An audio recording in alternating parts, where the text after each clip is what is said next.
Have I been mute this whole time? You know what? That's what I get.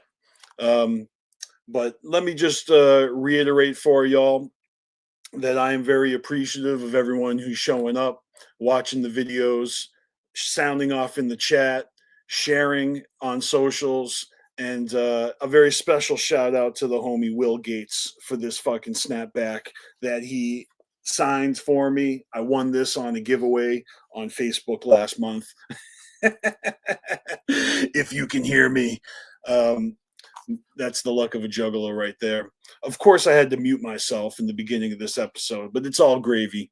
I've got a great episode for y'all. I've got an interview that I'm about to jump into in a minute, but I also want to give a quick shout out to the homie Tier Diaz for putting out a dope ass album. I got my pre-order of Manaflex right here, and of course, you know, we talked to Tier on the show months ago before Juggalo Weekends, where he schooled us on this album. And I gotta say, it's fucking dope. And I had to get the pre-order bundle, which came with the fucking jersey. And this thing is fucking sweet. Tier Diaz 13, the Manaflex jersey. It's fucking tight. Now, I was out and about last week and I shared some photos repping the new jersey, and I had to pick a song on Instagram to to complement the pictures, and I went with Let's Live because that's one of my favorite tracks on his album. And honestly, I couldn't put my finger on it where I recognized the beat from until I was at the grocery store and I heard the original. And it all came back to me because the song is actually featured on one of my favorite movies, Dazed and Confused. At the end, when the freshman hooks up with the with the sophomore chick, it's a song called Summer Breeze. And if you don't know what I'm talking about, just check out Tier's album. It's all over the place on all streaming platforms, and it's still available for purchase. It's got fucking, of course, a crazy fresh collab with ICP. And I happen to know that he's dropping a new single in a couple of days, 508, his tribute to the Worcester area. So shout out to Worcester, shout out to Tier Diaz, and shout out to Richard Linklater for making one of my favorite movies of all time, Dazed and Confused. That shit is fresh. All right, what else do I got for you? Really, not much more. I'm going to jump into this interview, and we recorded this yesterday. It's pretty dope, if I say so myself. And I'm proud to share it with y'all. So sit back, relax. Let's celebrate Cinco de Mayo. I've got some beer, and we'll have a good time. And I'll see you in the chat, motherfuckers. What the fuck is up, RELM? Welcome to the show. What up, y'all? So this is great, man. Thanks for joining me today, for real. Yeah, of course, man. Always good to talk to you, my man. No doubt, no doubt. Well, this is shit. Have you ever been in like every Saturday afternoon streams or on CarnivalSpirits? Maybe Don Chaos show? I've definitely never been a part of them, but I've definitely been checking you guys out every Saturday. It's been the routine for the past how many years now at this point. Well, it's been 13 long years that CarnivalSpirits has been putting out videos, and you have been one of the earliest subscribers and viewers that I didn't even think of. Back then your handle was NINJALO 505, right? Yep. Shout out to the YJC. Honestly, shout out to all you guys. I say that was probably the early starts of where I was starting to become who you guys all know and love now. I hear you, and that's fresh as fuck because I jumped into the YouTube, Juggalo YouTube community head first without knowing anybody. And, so many people have been drawn together through these videos and live streams over the years, the podcasts and, all the collaborative work that we've done. It's not just about the actual content providers. It's a lot about, the subscribers and the viewers. And of course, in the Juggalo world, I always joke about this because it's true. Half the Juggalo scene is rappers. So myself, and I was stoked when I found out that you are now rapping as well. And, so I am dying to hear, the story of, how your rap underground career is going, the label and all that. Yeah. So you got to So, school, man. So it was probably about when I was about 16 years old, I started kind of dabbling in I started dabbling in the writing aspect of it. And I honestly, I didn't want, I had something there with writing. I was always that kid in creative writing classes and things like that. And honestly, and from there kind of took on a life of its own. I started off as a hype man at first. So I started off, shout out to Crypto, the X Out Diamond. He actually was the one that put me on my first stage, actually, back in 2019. Okay. And then I started realizing, I was like, you know what, there's something there. So from 16, I was trying to figure out who I wanted to become as a writer. Did I want to become that wicked shit? Did I want to do a little bit of everything? Did I want to just be strictly hip hop? And honestly, I've kind of figured out where I wanted to be as far as that aspect. And I think that's what's been taking the longest as far as getting like something out there for me to bring out to the world, I hear that. Yep. It's been taking me a long time. So this new project that I've been working on with 17 ENT, those of y'all that don't know, I got assigned to 17 ENT about almost 2 years ago at the Gathering in 2023. Okay. I got signed by Seenloke. He's been around the scene for I'd say about quite some time, for about 17 years, I'd say. He decided, he was like, yo, he's like, let's get you a project out there. Like I want to hear something like of your own. I've heard like little things that you could do as a hype man and everything, but he's like, why don't you start thinking about doing something of your own? So eventually I was like, all right. So he was like, I want to assign you at the Gathering. And I was kind of, that was kind of the deal break. That was kind of like the focal point for me was being assigned at the Gathering. Like nothing gets bigger than the Gathering, I think. No doubt. That's fucking rad. So it's not like you were shopping around looking to get signed. You got asked to join the label. 17. Yeah, literally. It was literally offered upon me, and I was like, all right, cool. And so CeeLo brought me out towards the middle of his set on a hot two in the afternoon day at the Gathering. I think it was like a Thursday or something.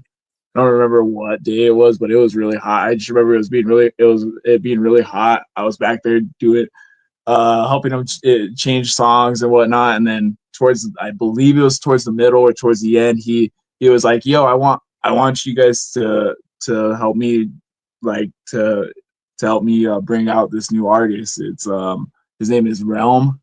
He's gonna be the youngest commodity to our label, and he's also the only 505 artist from this label.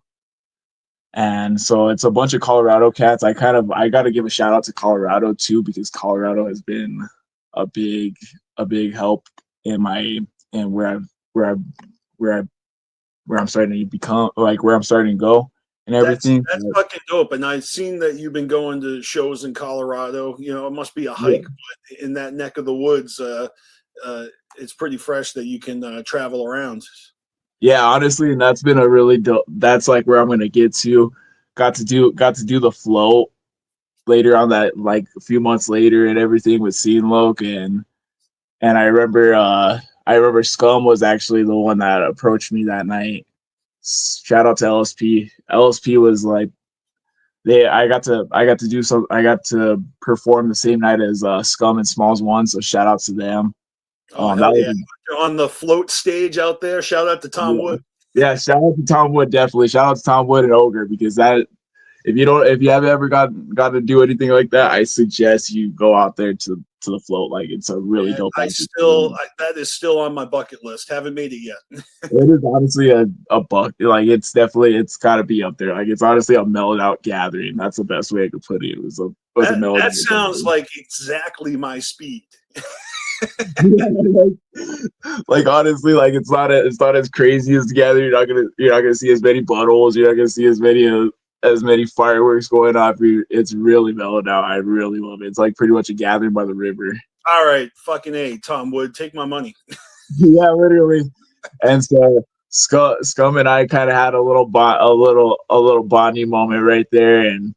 he was telling me he's like, you go to the gatherings, you go to all this cool ass shit. He's like, why don't you come to my neck of the woods? He's like, I'm always coming to your hometown and everything. He's like, why don't you come to my hometown? And that dinged a light bulb into my head, and I was like, he is right. He is right. He does come to my hometown a lot. He does come out. Like, I was like, why don't I ever come out to Denver? I was like, that's like literally like a state away, you know?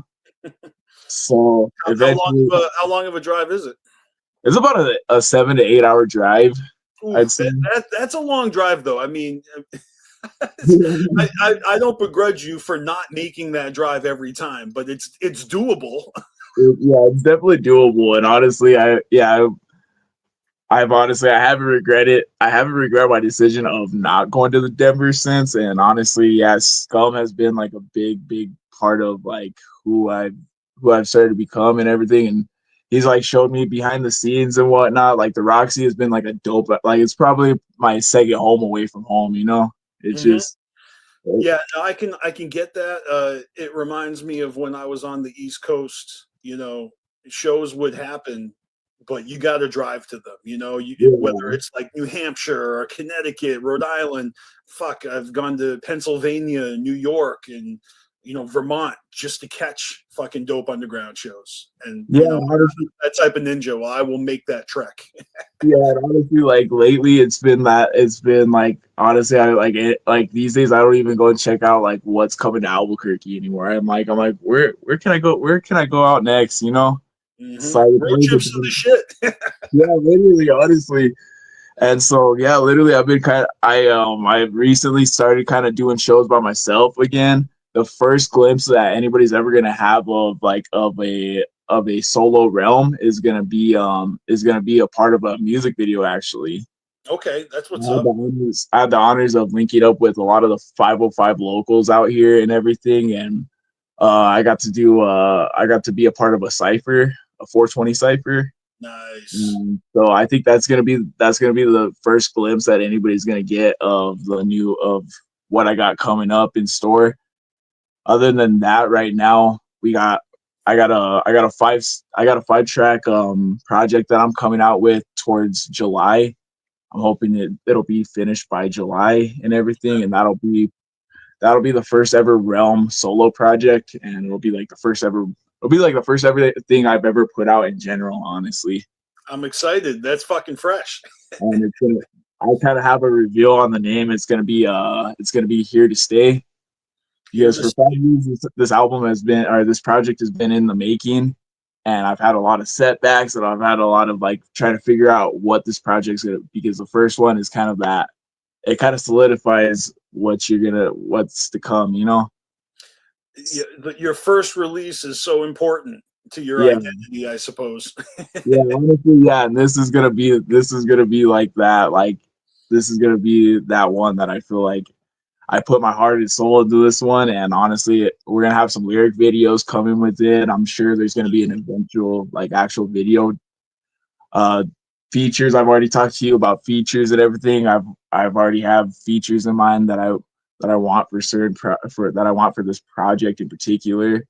I do got another project on the back burner right now. It's not really on the back burner, but after this project gets finished and everything, and I've put my attention towards that enough.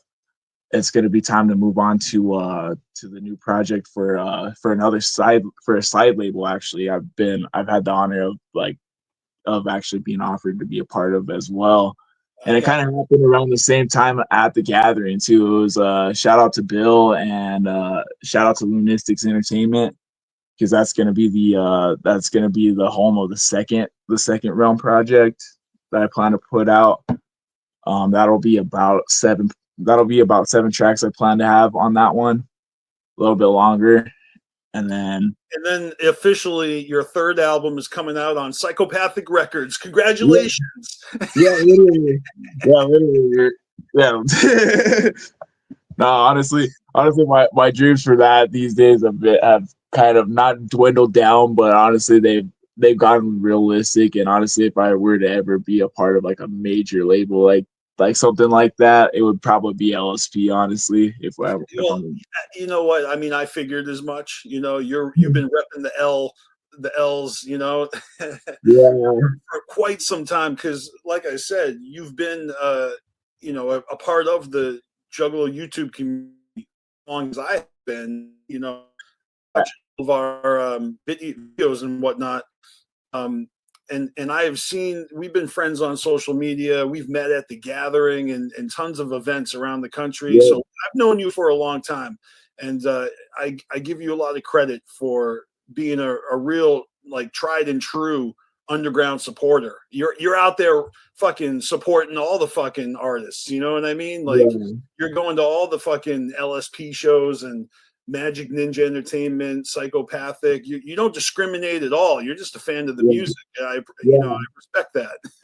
Yeah, I take pride in it, because honestly, growing up, a lot of people don't know, but growing up, like when I first started going to shows was probably back in 2007, 2008.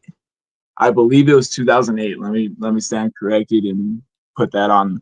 It was 2008 when I first started going to shows. I remember the Tempest tour was in 2007. So right after that, 2008 was about the time of the Opaque Brotherhood. I remember that. I mean, it just before the second deck, but you know, like American Psychos, I think came out. No, that was after Bing Pow Boom. But anyway, regardless, shows were great back then.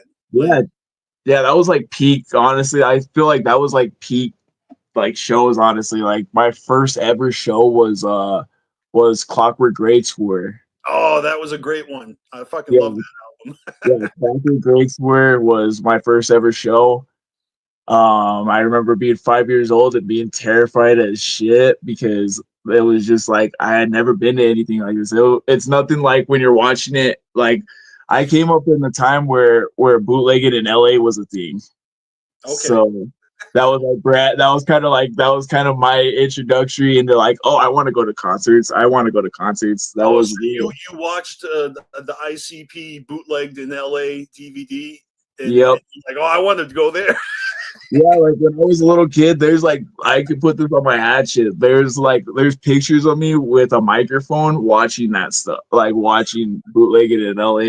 I have to find these somewhere, but yeah, they're out there somewhere. And yeah, I guess from like, I don't know, from what I've been told is that I've always had an infatuation with the hatchet, or just with the underground in general.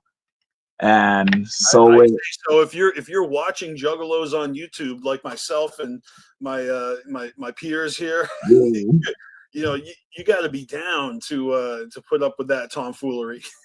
Yeah, and like honestly, it became like, and I remember getting older and stuff, and shows just became like, it was like a thing where I was like, I want to go to more shows.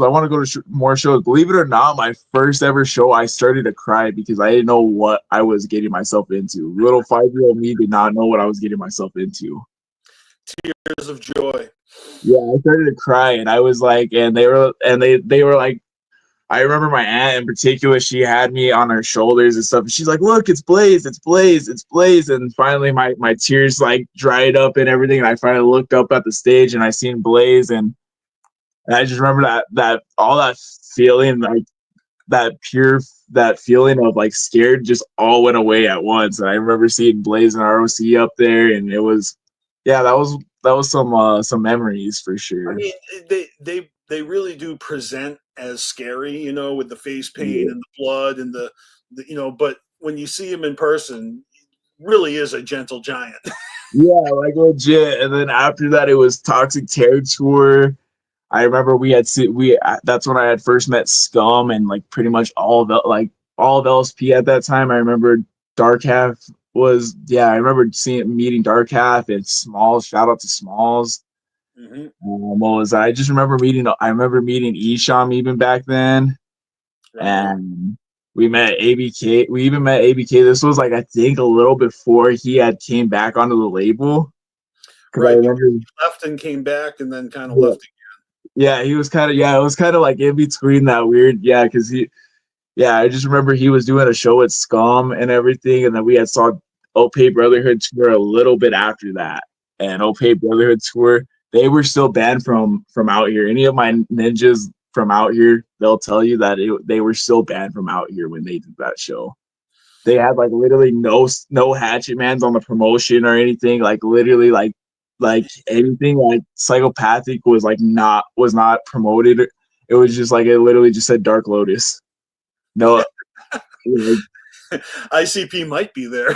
yeah, it was like ICP might show up kind of shit. Yeah, it was like literally like I don't know if they were scared of like of what kind of promotion they could get away with for this. So I think they kept the Hatchman completely off of everything. I mean, that's a great use of your group, you know, just hide Yeah, behind the name of your group and and yeah, you know, crash your own concert. yeah. It's like sneaking into your own show too. That on top of that, like. Yeah, so that was and we got Yeesh on that night too. That was a really cool special guest on our show. I don't know if it happened for the rest of the tour, but I know it definitely happened for our show and everything. Now We got you're talking about the Dark Lotus tour. Opay Brotherhood tour. I don't remember but I remember when Isham started, you know, touring because he Yeah. wasn't touring a lot back in the day. I feel, but he started doing it more and more. And I went as many times as I could. So I got to meet him a couple times, and he's great live. Yep. Isham's so good live. Like I'm always awestruck that he can remember all his fucking lyrics for all because he has a million fucking songs. And when he Yeah. when he goes live, you know, whether he's got the band, like he's doing the band now, he's got the drummer and the guitar with him, and so I mean, Yeah. creatively, he's the shit. But like, I'm just impressed at any rapper who can remember their whole fucking catalog and just do all their songs live, like hundreds of songs, even if they're just doing the same 50 over and over again. It's I'm still like fucking somebody else I know. like I'm sure Scum has written fucking 3 million bars Yeah. at this point.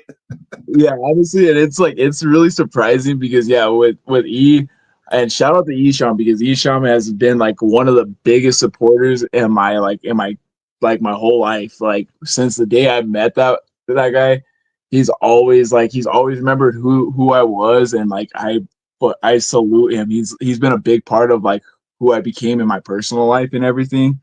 He was such a good role model. Like I remember when I came up and I told him I was starting to do music and stuff, and I was like telling him I was like I want to be able to open up for you. He's like, you got to dream bigger than that, doggy. Like he straight up told me he's like you gotta be you gotta want to sell like 1 million records. He's like I want you to do better than I do. And like that's the kind of person I wanted in my life, and that's what I realized. I was like that's my dog. Yeah, that's great advice, though. You know, it's that old saying: "Shoot for the moon, and Yeah. you'll hit the stars," or something like that. Yeah, and he was like honestly like till this day like he will hit me up personally and he'll be like, "Yo, you all good, D?" Right.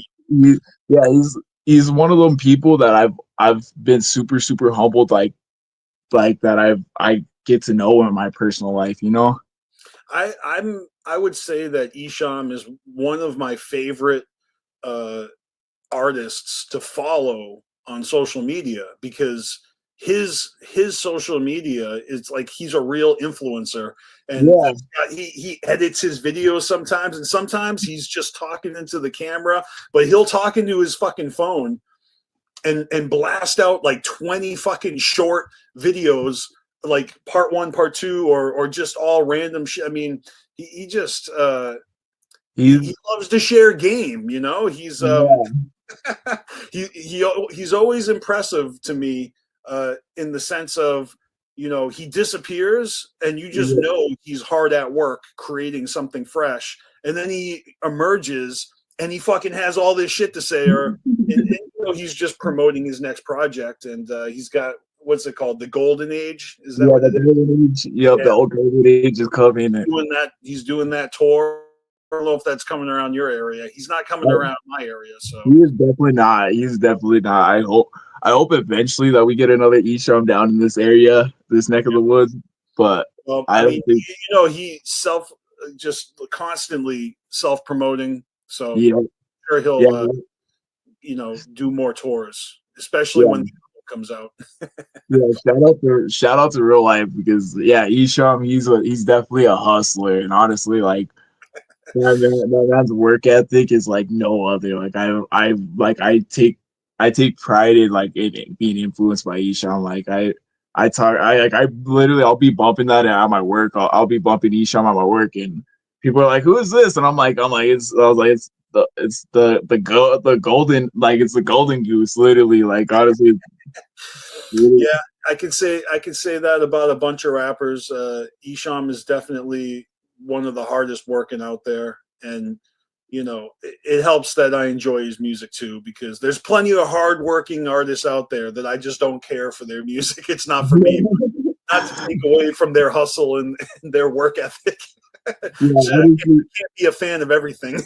You can't, you really can't, and like it's really hard to. And I've honestly, like, even with it's kind of, it's been a thing. It's been a thing with me where I've been going back to my roots. Like, I've been going back to like remembering who put me on, and that was Esham, and that was LSP. Like, because these were all cats that I watched, they all kind of watched me grow up, and I watched them kind of grow in a lot of well, I mean, LSP's been around for over 25 years, or 25 years. Yeah, 25 years. Shout out to 25 years of legacy. Yeah, I'm 20.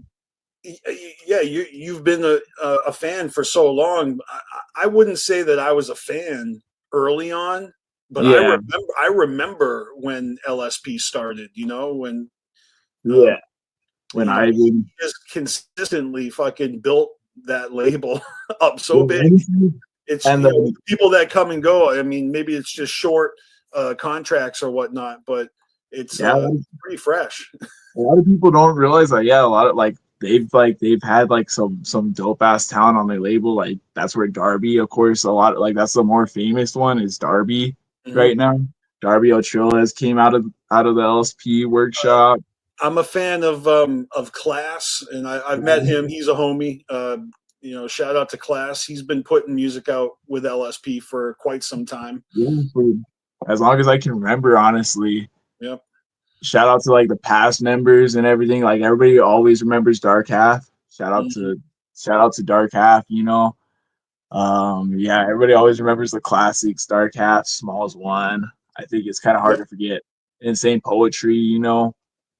Insane Poetry is the man, and you know, he did custom a custom track for CarnivalSpirits. Actually, he's done more than one, but he is such a cool dude. Every time I see him, he's so personable, and he's always got fucking just like mad love. You know what I mean? You can tell that, you know, people are drawn to him. So I always love it when I bump into him, usually at the gathering or any event that he's performing at. He's always, and like, honestly, he's like he's definitely like, he has an aura around him where you're just kind of like, I like this dude. Even if you haven't met him before, you're like, I like this dude, you know? And for real. I know he's been putting out a lot of music recently. I mean, all of them are over there, but we got that new horrorcore album and Yep. of course they're doing, they're always in the studio. I saw that in poetry was recording, and he's like, "Hey, if anyone needs any verses, I'm in the studio right now. Hit me up." I mean, he's constantly grinding, man. Like, That, and you think that it would they would slow down after a while. There's no slowing down at the Team Snuff camp. Like legit, like there's always something to be heard from LSP just in general. I feel like you got shout out to Mattapelli, you got Mattapelli's. They're doing fairly good right now. I think honestly, they're at that point where I feel like they're getting ready to take over the whole like the wicked shit eventually. They're about ready to be the kings of horrorcore. Honestly, at this point, because honestly, we got all respect to Ouija Mac, all respect to Chapter 17, we got too much of that sound right now. But Mattapelli puts out that honestly, they put out that straight the sound that I miss when I used to go to Juggalo, when I used to go to particular artists, there's sounds that I used to miss, and that's like that particular hip hop sound that they're bringing back to. Like, I think it's honestly, it's such a good, I guess it's a good combo, honestly, with like what they got going on. Mattapelli, like, salute. Right on. Yeah. I gotta say, my most favorite recent track from Insane Poetry is "God with a Pen." Do you remember that one? Yes, it's only a couple months old. It came out this year. It's so fucking fresh. Insane Poetry has been putting out honestly that new Triple MFD album. I honestly I think it's one of their up there with one of their best Triple MFD albums. I think hearing some of those tracks live over the weekend and everything, I think those tracks definitely are some bangers, honestly. Like, hell yeah. Triple MFD, I don't think they're gonna they may have aged, but they're not slowing down anytime soon, honestly. Nope, none of the greats are. Everybody is working real hard to even the clowns. The clowns are doing their thing, and it's hard to knock on it. It's hard to not be a supporter of the underground when it's such a fresh time, ICP is on tour, very soon. They've got I don't know, half of the fucking dates sold out already. They're not coming around near me yet, but I cannot wait to see some clown shows. Like, aside from the Gathering, the Gathering's always the best. But they really haven't toured together in a long time. Those Three-Headed Monster tours, those Search for the Ultimate Groove tours were dope. No denying it's great to see the clowns individually, but it's not the fucking the magic and the mayhem of the Fago and all that. Like, it really they have got the fucking market cornered when it comes to that kind of adrenaline rush. But yeah, a lot of great hip hop concerts in general, fill that void. But man, ICP really fucking gives everybody a run for their money, even though they've been playing the same songs for 30 years. It's always nice to catch those specialty one-off shows or those annual shows where they pull out old gems, but there's still usually the same songs in rotation for tours. And I'm not complaining. I will keep coming back. I want to hear them perform Chicken Hunting, fucking 1,700 more times before we're done. What I keep telling people is I want to see them the way they were talking about Ozzy all those years ago with the pull up his back and everything. I want to see them with a pull up their back and just standing there. I don't care if that's how we got to get our final ICP show. They've already tested it out when they were doing the Hootenanny show. They were all sitting in rocking chairs up there looking like hillbillies. Well, that's great. That means there's gonna be a future where we can just roll Jay and Shaggy out on wheelchairs and they will still rock the crowd. Like I would kill for like honestly, and everybody's gonna hate me for this, but yeah, Uh-oh. especially these days because I would kill for them to be like with all the stuff with Twisted and everything going on. I would kill for a freak show to be at the gathering. Like Oh, you mean the anniversary, the yeah, 25th anniversary of Freak Show?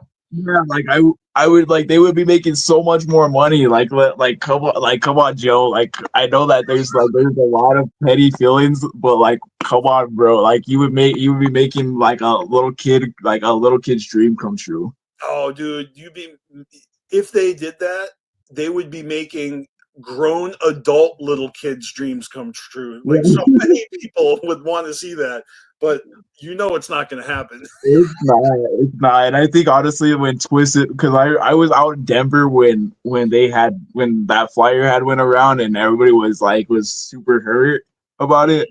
When the freak show flyer had went around and everybody was like fuck you Denver, why are you guys getting all the dope shit? And then also people were like fuck you Denver, why are you guys supporting this shit?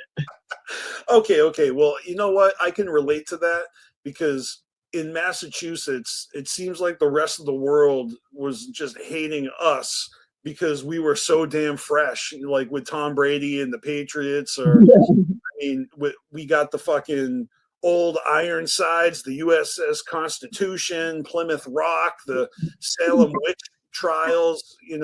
We're just too fresh over there.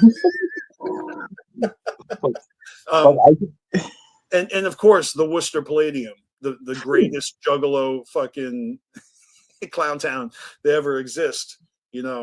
I've never been to a show in Dallas, Texas, and Detroit is overrated. Now everyone's gonna hate me. No, I'm just kidding.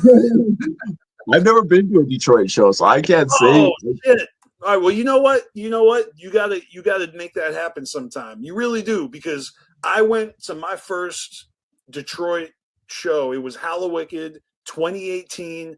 I believe it was the 25th anniversary of Hallowicked, and I understand the hype, and the pride of that origin story. Just there's a deep history of love of wicked shit and the wicked, the clown love at a Detroit Hallowicked show is very much on par with a gathering vibe. You know what I mean? Yep, I feel bad too because I've like the past couple of years, like me and DC have made plans and everything, and I've always been either like super broke or I'm going through stuff at that time. So Mhm. I end up not being able to make it. And I feel bad too because I'm like, me and DC will be like, yo, you got to get out to Halloween. Are you coming out? And like he'll be super excited, and then I'm like, yeah, I'm not gonna be able to make it out this year, Psych. dog. Yeah, dude, I feel bad. I'm like, I'm sorry, I didn't mean to trick you, you know.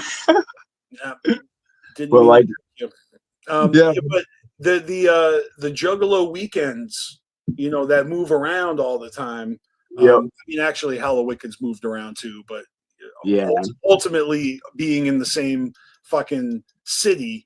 yeah, Oh, that reminds me. But I was going to say the Juggalo weekend that moves around, more of a traveling circus yeah, experience where Juggalos um, can celebrate Juggalo Day, even if it's like not on the day.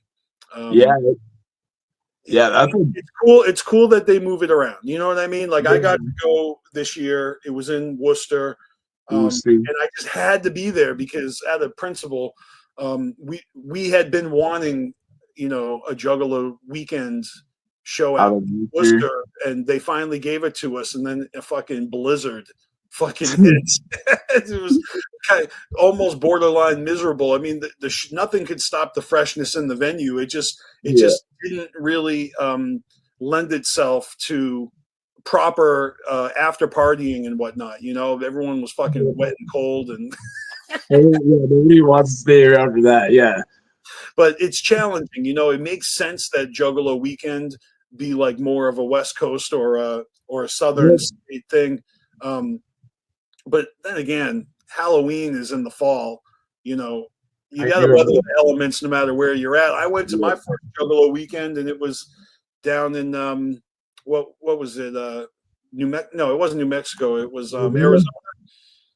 Yep, that was my first Juggalo weekend too, Ninja. Right, and I saw you there. Yeah, Yep. I remember. Yeah, we were kicking it for. I remember we kicked it during ICP for the last night. Yep, down in the pit. Yeah, Yeah, good shit, man. But my point is that you got to go to a show in Detroit, and it's just how many more shows in Detroit are they going to do if it's not Hallowicked? So you should go to Hallowicked. I urge you to make at least one time. yeah. Honestly, that's gonna be the plan this year, especially if because with the way things are going, I'm gonna get a lot of hate for this, but I might not show up to the gathering in favor of Twisted. It's not. Oh yeah, I remember. You're canceled. Sorry. I'm canceled already. Yeah, I'm gonna get a lot of hate already for that one. Well, look, I mean, there's a reason why we say if you don't gather, you don't matter. And, enough said. I'm like, man, you guys put me in. Like, if it was just a normal Twisted show, trust me, I'd be like, yeah, let's go to the gathering. And like, honestly, if it was any other album, I would probably unfriend you on Facebook as well. No, but Freak Show is a classic. It's a Juggalo classic. Look, can we go back in time, in the Wayback Machine and think about 2000? Before I was even born. Okay, you weren't even born yet. So before Realm was even born. That's fucking crazy. Think about all right. I was 22 years old and fucking Freak Show comes out as well as Bizarre and Bizarre. 3 fucking Juggalo albums dropping simultaneously. The fucking music was so dope. I mean, I was already fully on board with Twisted, Most Ceaseless and House of Crazies was in rotation, when Bizarre came out, obviously the newest ICP that we had was the Amazing Jekyll Brothers. And of course, the Great Malenko only came out a few years prior. So it's like, you think about from 97 to 2000 in that time span, that really is an era or two, there's, but you look at that being so 25 years ago, I mean, there's been like a million other fresh eras since then. But back then, it felt like it was the golden years. You know what I mean? Because all you had except for that was the fucking Riddle Box, Ringmaster, Carnival. I mean, shit. Like even Forgotten Freshness as a release, just full of all the Halloween tracks and all the Shaggy solo stuff and the collabs with 1 and 2. Yeah, those CDs were so fucking dope. It's like I remember not just discovering ICP's music and loving it. I remember like just flat out becoming obsessed with it, and I stopped listening to anything else. Primarily, like those were the years where I was listening to nothing but Psychopathic. And I know I'm preaching to the choir because a lot of people did that back then. It's just that the underground has grown so much, and there's so many other artists that are getting their due. And even Esham, like I didn't discover Esham until, I mean, I knew who Esham was by 2000, obviously, but I didn't start off with him, he did a great service to the world for being the pioneer that he is and inspiring, Jay and being that seed that fucking infected everybody. Yeah, I think Esham, there's sometimes where I'm talking to somebody and they'll be like, Esham's alright, and I'm like, get out of here. Get out of here. Like, look, you're only as good as your most recent. I mean, look, dude, it's so whack that there are so many living legends in hip hop in general that they don't get their flowers. You know what I mean? Like people that were rapping in the 70s and 80s are still alive today and probably can't even like sell out, venues and stuff. Like, I don't know what I'm trying to, even prove with that fact, but it's a fact that, you know, people get slept on, you know, even though they are held in very high regard to the ones that know, you know, to the real ones, to the OGs or something. Yeah, honestly, I would have like I would have probably like there was a point in time in my life where I was kind of a little emo to Isham because the simple fact was he had beef with ICP and ICP was my boys, and I was Oh like, yeah, of course. What when he was beefing with ICP, I was hating on him just like everybody else. I mean, he came out of pocket a few times, and that those YouTube videos that were slandering and all sorts of fucking cats out of the bags and some pretty fucking wild shit that ultimately I don't even know if I mean it doesn't matter because Jay and him have made up and feuded and made up again like so many times. yeah, honestly, at this point, yeah, they kind of like like an old married couple, Which is really hilarious because, you know, Twisted and ICP, I don't believe will ever resolve their issues.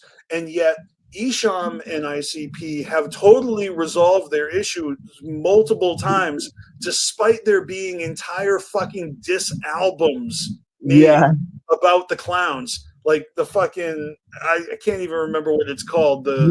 You know what I'm talking about. The one that's like a play on words or secret society or whatever. Yeah, I think I know what you're talking about. Yeah, they even had like everybody coming after ICP. They had Schizo, and this is not throwing anybody under the bus. It's all old shit, but like fuck, they had Schizo, they had Mastermind, like even throwing this. Like I'm pretty sure even TNT, like rest his soul and everything. Like shout out to TNT. Well, yeah, but, because you roll with your crew. I mean, it's the same reason that Gmo Ski dropped a Violent J diss track to honor his label mates Twisted and their actual feud, and you know he caught so much shit for that.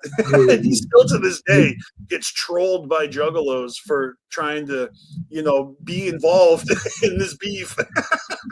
I remember there was a lot of people there was like I had a few of my homies that were like so they were so with M&E at that time. They were like, yeah, did you see Gmo diss Jay like really right now? I was like, all he really did was call him gay. Like, let's be real with you. Let's be real here. Like, all he really did was call him gay.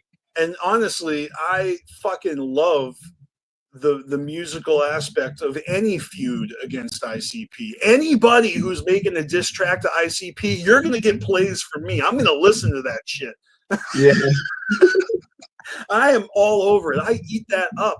I mean, seriously. And if ICP claps back and usually they do subliminals, you know, they don't want to give the attention. They know that if they fucking make a fucking diss towards anyone, they're helping that person with fucking, they're going to get all the attention.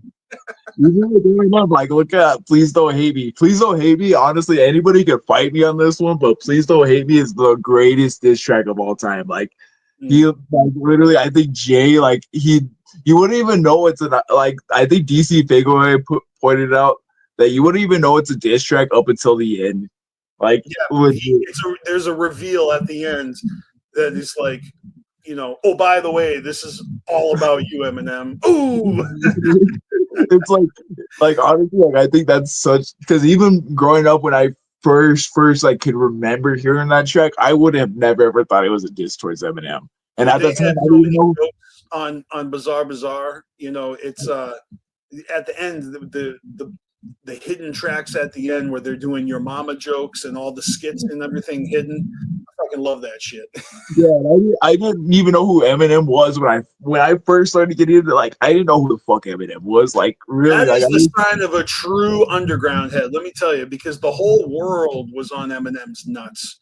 I mean, I remember when Eminem debuted, you know, and My Name Is was all over MTV. The MTV was still a thing back then, or at least they used to have these music channels, you know, that would just play, would actually play fucking music videos and stuff, and just the wordplay and you know, the catchy do-do-do, do-do-do, you know, it was such a fucking powerhouse. And I suppose it was like, ooh, shocking that this white boy will bleach his hair and just be as white as he can be. Working with Dr. Dre was, you know, just a cash cow. You know, to be that fucking lyrical and to have Dre's beats. I mean, Yeah. the new protege and who would have thunk that it would spiral so quickly when it comes to the beef with ICP? Because if I wasn't aware of ICP and I just saw Eminem, Yeah. saw, you know, what all his albums that he dropped, I'm being honest. I didn't listen to them. And I didn't support him is because I was so down with the clown. I was like, oh, fuck that guy. Like, I don't care how fresh he is or how cool he is or whatever. Fuck that guy. Like, I was very much a psychopathic soldier from the minute we heard about the fucking beef. And, you know, when they made the Slim Anus track and put that out there, it was hilarious. They fucking schooled him so bad. And what Eminem fucking throws like skits on his album where, you know, he's again Jade stuff, yeah. You know, a bunch of gay jokes in early 2000s was that was the move. And then I believe I remember hearing Jay talk about that in like a 2003 interview or something where they had skits during his shows and whatnot. Yeah, he brought out the blow up dolls and he had their painted like that's the one that everybody brings up, huh? So my thing is that ICP had no problem fucking blasting Eminem because Eminem's fan base was so much bigger. They weren't giving him any more attention. I mean, they were, but it was the other way around. Eminem was giving ICP attention every time he made fun of them.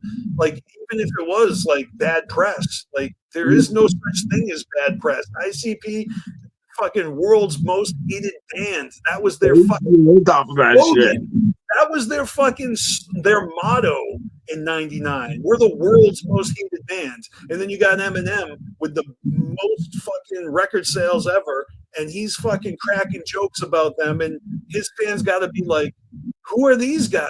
These clowns? Like, I bet Dre was probably like, who the fuck is ICP? Like he probably like, yeah, fuck these cats. Like legit. Like I doubt that Dre probably even gave 2 seconds about it. Like I bet he was like, he's that's Eminem shit. Let him deal with it.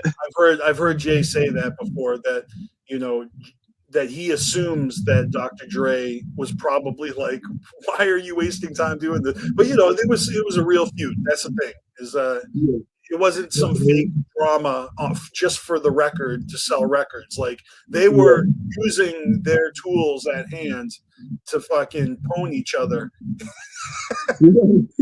Yeah, I remember being in like high school and like I'm like I don't care about this stuff. This is like stuff that happened like before I was even born, before we was all even born, like before my age was even born, right? And I remember in high school there was this kid. He's like, yeah, I know ICP. He's like, those are the guys that get roasted by Eminem all the time. Just like, I didn't know what to say. I was like, okay. I mean, honestly, that was Eminem's whole gimmick. Is he was just roasting everybody in pop culture. He's picking fights with all the girls, you know, Mariah Carey, Britney Spears. Even to this day, like you hear, like I remember Hobson was geeking out because he was shouted out like because Eminem mentioned him. He was like I didn't even know he knew who I was. You know what I thought was cool, and I saw this a long time ago when it was new, but it showed up in my feed this weekend. And so it was just a short clip from an interview that Eminem was giving, where he was basically talking about his feud with Machine Gun Kelly. And you know, they did a bunch of tracks back and forth, but he was explaining like the reason why he even bothered to diss him, right? Because apparently the first shot that was fired was Machine Gun Kelly making some sort of reference about his Rap God song, you know. But Eminem was like really taking every word literally and being like, okay, is he saying you guys aren't gods? So he's like, oh, you're just talking about all these rappers out here. But then he saw a tweet, of course. It's, you know, social media fucking people catching feelings behind the keyboard. And Machine Gun Kelly was like, I got something I got to get off my chest. You ain't a god. You're just a rapper. And so Eminem sees this and he's like, oh, and you're hitting on my daughter? Forget about it. You're done.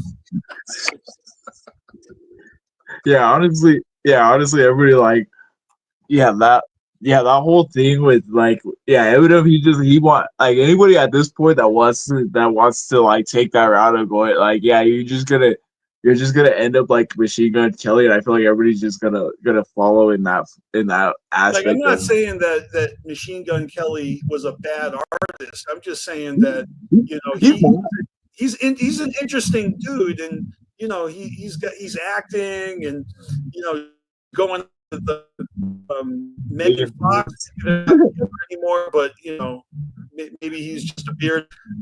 All I'm saying is that Machine Gun Kelly, you know, wanted the smoke, and he got it, right? One of the things, this is the whole reason I brought this up. One of the things that Eminem said was that he was pissed off about the line that Machine Gun Kelly said, and it was on a Tech Nine song. So Eminem actually said Tech Nine's name. He was like, yeah, it was on a Tech Nine album. I was like, oh shit. Like, look at this. It's such a small world.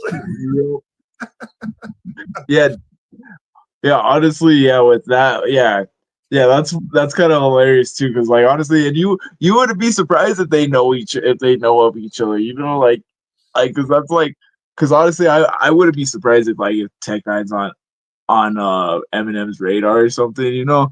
Well, there was a track and a video that was going around recently where it's Eminem and Tech Nine on a song, and it's fucking fake. It's AI. Like, so that's a thing now where you can't even necessarily believe if a song you hear is fucking real or not anymore. Because AI is getting really good at impersonating you. AI is like I absolutely like it. Like I hate AI. I will open up my Snapchat like early in the morning and stuff, and I'm like AI. Like it's like AI did this, and I'm like, I don't need an AI. Like, what do I need an AI for Snapchat? Like, what? Well, that's kind of refreshing. You must be an old soul, because I feel like the whole world is about to be consumed by AI. So regardless of how you feel about it, you know, it's taking over, man. Yeah, I hate AI. Like me personally, like I have an old soul trapped in the AI. Because I thought the next generation was just embracing all this change. Like, no, you've been down long enough to know the old ways, the simple days. Yeah, I still got CD. Like I prefer to play my CDs over like my the only time I ever use my phone to play music is like when I'm out and about. But like if I'm at home, I have all my CDs. I have 1 through 6. You know what? That's because you're a true fucking underground head collecting physicals out here still. You know. Yep, I still love the physical copies of everything. Like, oh hell yeah. That's what's up. I mean, I will also pick up physicals. You know, I got actually the new Tierra Diaz fucking ICP on that Trending Topics. It's a fucking dope album. I got the bundle, so I'm actually repping the fucking jersey. Check this shit out. That's fresh. That's Tierra Diaz. I've been seeing him like almost since when after the 2021 gathering. I've been seeing his face pop up a lot more, and absolutely. And I did see him for, I believe it was the Ultimate Groove tour. Nice. Ultimate Groove tour. Well, you know, he is actually signed to DJ Clay's label. The what is it? Armed Robbery. Yeah, Armed Robbery. Shout out to DJ Clay too, because that's a That's a dude that that's kind of making moves like on the low. Sometimes, a lot of the times, you don't even really. I feel like sometimes he's forgotten about in our world. Like he's Well, such a he doesn't. His output is less, but he's busy. He's always doing something, and I'm talking about his DJ streams on Twitch. Um, yeah. and it, he definitely fucking turns it up when he's opening for Shaggy or anytime he's on the road.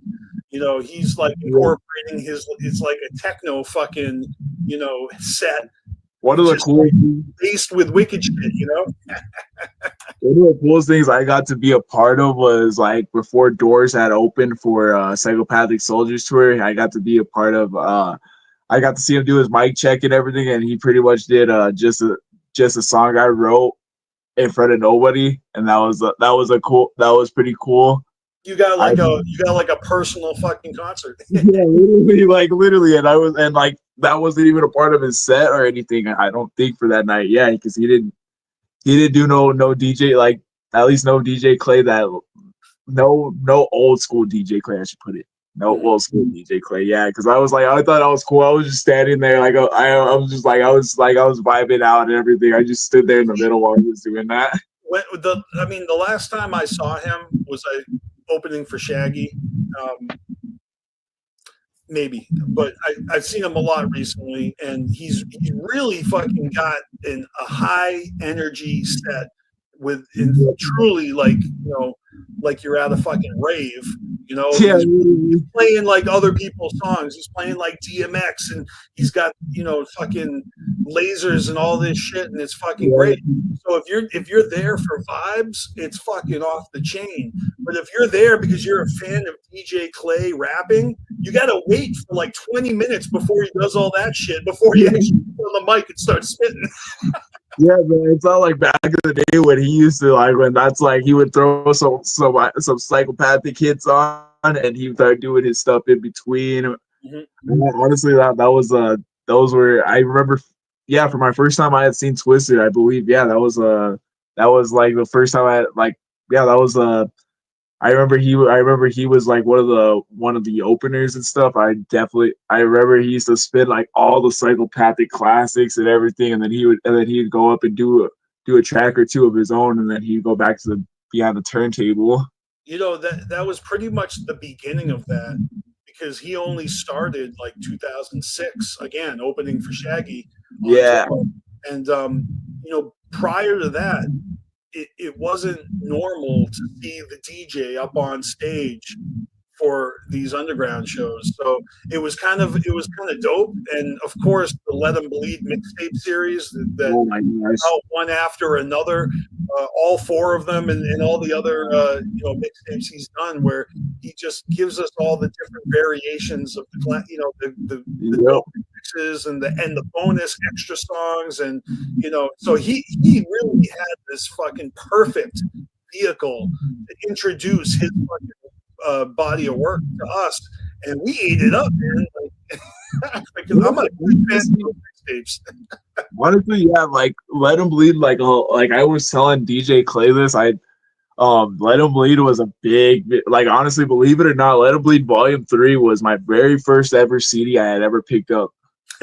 Nice. Like, literally, I had bought, my aunt had asked me one day, we were at Hastings when Hastings was still around. I remember we were walking around and I was like, I want this. And she looked at me and she was like, are you serious? And I was like, she's like, out of anything else, like, this is what you want. I'm like, yeah, that's what I want. I'm trying to remember which cover. That was the one with the 007 cover on it. Oh yeah, the James Bond fucking spoof. Because then the one after that is all the superheroes, right? Yeah, the one after that, it's all the superheroes and stuff. And I remember I begged and pleaded for my aunt and my uncle to give me that box set, even though I already had like pretty much like half of those CDs in there. I begged and pleaded them. Like 6-year-old me was like, please, please, please, please, I need this. Oops. And like, yeah, it was like I begged them for about a week straight, and then they finally caved in. And I remember coming home after school, and they're like, turned around, and there was that beauty waiting for me after I got home from school. I was like, "You guys did it!" Yeah, that was honestly cool childhood memories, and I want to shout out DJ Clay for giving me a lot. Like those were bumped religiously for about 3 years. Well, you know, I went out and bought the first 6 box set, even though I already owned all 6 Joker's cards, you know, plus the fucking House of Wax. You know, you got your Shangri-La and your Hell's Pit, and I had to have that for the collection because it came with that new EP, House of Wax. Yep, House of Wax at that time. Yep. So I could not convince my aunt to buy me that. She was not spending $100 on CDs that I already had. She was like, you know, you can bump House of Wax on Spotify. It's out there. Yeah, I wanted it for the booklet. That was my aunt knew that was like the main reason why I wanted it was for the booklet and all the extra shit. She knew I didn't care about the actual CDs themselves. She knew I wanted the actual thing. Like I just wanted it to have it, I guess, at that point. You know, it's like I want a banana but with a peel.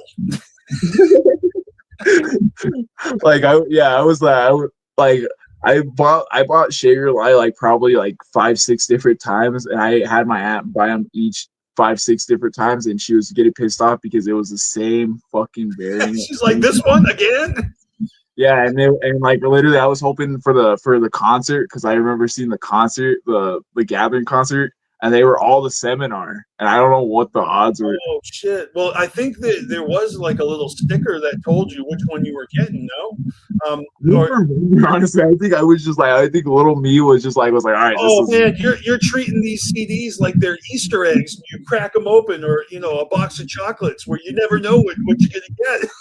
Yeah, I remember for Hell's Pit, I had both of them, and I knew which one I had. I was like, I got both of those guys. Well, yeah, with Shangri-La CDs, I didn't know which one I was getting. I was like, and then I remember I pop open that second disc, and I was like, oh, this is gonna be the concert. And then I get home, and it's loading up the Seminar. I was like, ah.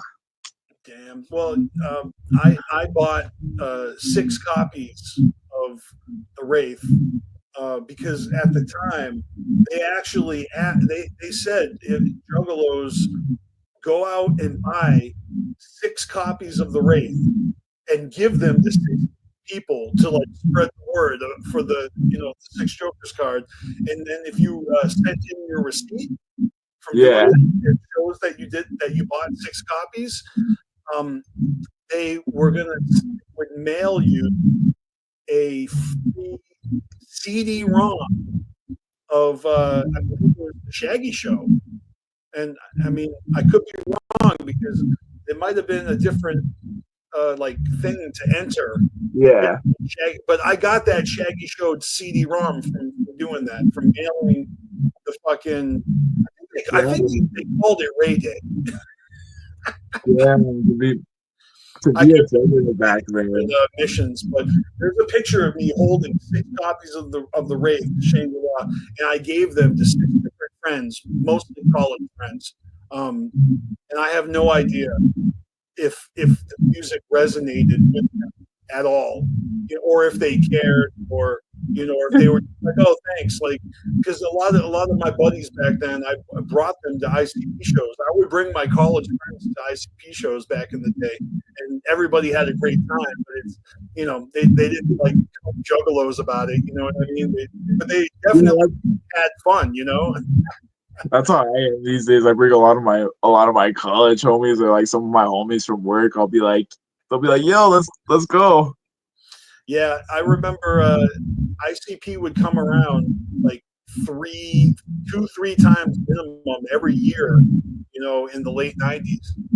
Because they would go to different venues in New England. So I would drive, all the way down to Rhode Island to catch the same fucking show that I saw 2 days prior.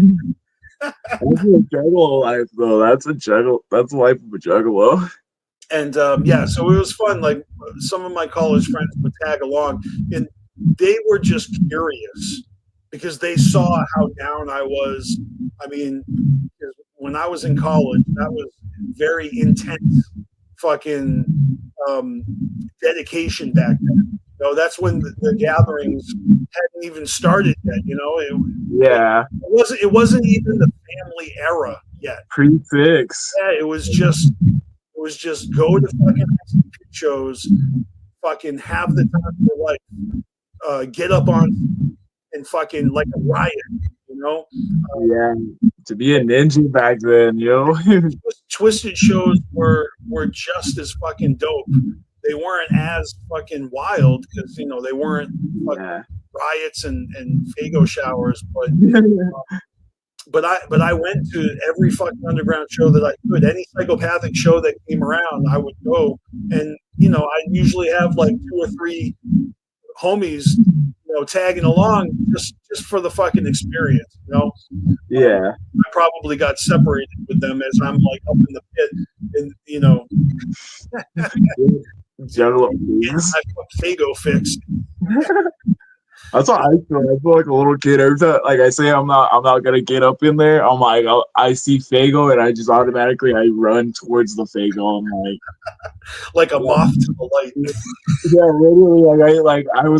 I was chilling in the back for like the last time I saw ICB was last year out at Juggalo Weekend out in San Antonio. I was chilling out in the back, and the smell of the rain came on, and they started doing their thing and everything, and I was like, you know what, that doesn't sound like a bad idea right now. And I ran down there, and I ran down, and I was like, you know what, I haven't ever been this close up for a clown show. So I went up into the front and everything, and I got the full for 2 nights in a row. I decided, I was like, you know what, that's gonna be my spot for 2 nights in a row. I chilled up in the front for the entire 2 weeks, or well, not 2 weeks, but 2 days.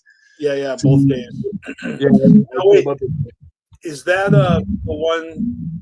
Did you talk about Texas? Was it Texas? Yep, Texas. Yep. For last year. I got to relive. Well, I didn't get to have actually experience it. It was kind of weird too, because my uncle had actually taken my dad to Wicked Wonka when that show had stopped 21 years ago when I was a little ass kid out in Albuquerque, and he had taken me to the same one 21 years later. Same venue? Yeah, it wasn't the same venue or anything. It was the same like show, I guess. Oh, they were doing the Willy Wonka. Gotcha. Yeah, the Wicked Wonka show. Yeah. Right. Gotcha. Yeah, so he kind of was like, yo, I got to share this moment with your pops. He's like, now I'm getting to relive it with you. Hell yeah, that's fucking special. Yeah, my memory of the Wicked Wonka show is that, again, this is like peak, era for me. Just like because I felt like I had discovered this like fucking amazing secret like thing, because I mean they were huge, but they weren't like gathering huge yet. Yeah. I mean, they were. What am I talking about? The Wicked Wonka. It's just the years that have gone by have kind of blurred it to a point where I think of the biggest fucking shows I've ever been to, and like, the lines are around the fucking corner for every show. I'm just saying it didn't used to be that way before Wicked Wonka. Yeah. Because they just all of a sudden, you were asked out. They were selling shows out. But they weren't necessarily selling shows out in the 90s. The shows were packed, but I could show up and just buy my ticket at the door and walk in. They weren't sold out. I showed up for Wicked Wonka, and I was going to buy my ticket at the door like I had like a dozen fucking times, and they were sold out. And I was like, oh, fuck. My favorite band got too popular. Like, I can't.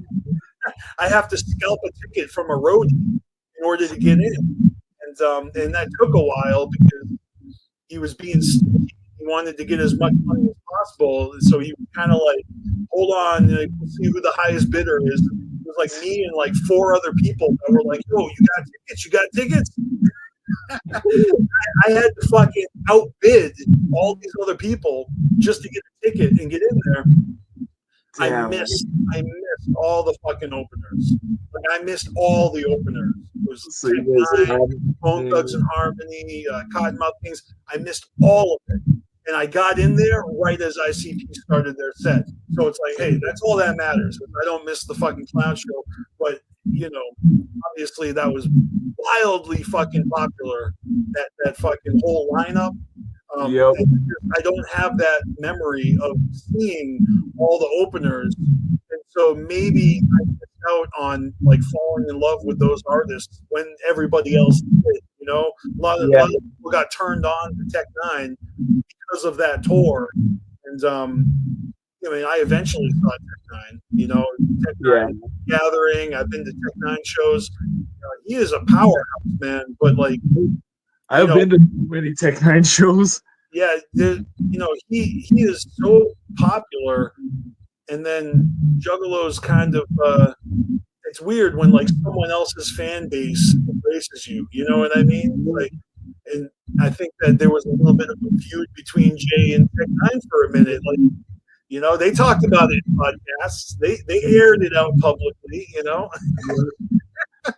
And I think Tech was just talking about it like probably a few weeks ago about how it was like how he didn't want it to get like more than the music.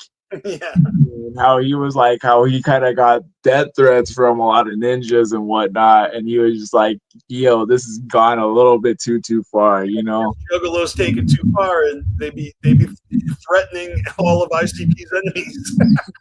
Even fucking Tech Nine got smoked too from like, you know, and he actually like deserved a little bit of it. I mean, he's on fucking, what was he on, like Eminem's radio show talking about trains and gathering. I think he was on Hot 97. Yeah. He was talking about some interesting stuff. I hadn't been to the gathering at that point. I think I went to the gatherings where they were the newer gatherings. I went to the newer gatherings. I didn't get to experience all the older gatherings, like the ones from 15 years back at Hog Rock or anything like that. So those were the fucking years, man. I mean, it was just truly fucking a moment in time, and I'm trying to go to every gathering I can, you know, for the rest of my life. Honestly, that's where seeing a Family Underground was what made me want to go to the gathering. I remember seeing that like a little bit after I started going to shows. I remember somebody showed me, I think it was one of my uncles had showed me Family Underground, and I was like, we got to go there. And there was a few times where it was in the talks, and then they kind of looked at me and they were like, "We can't bring the little him out there." Like no. And then there was a few talks about it. Like I remember being 10 years old and it was almost a thing, and I was like, yes, I'm going to my first gathering at 10 years old.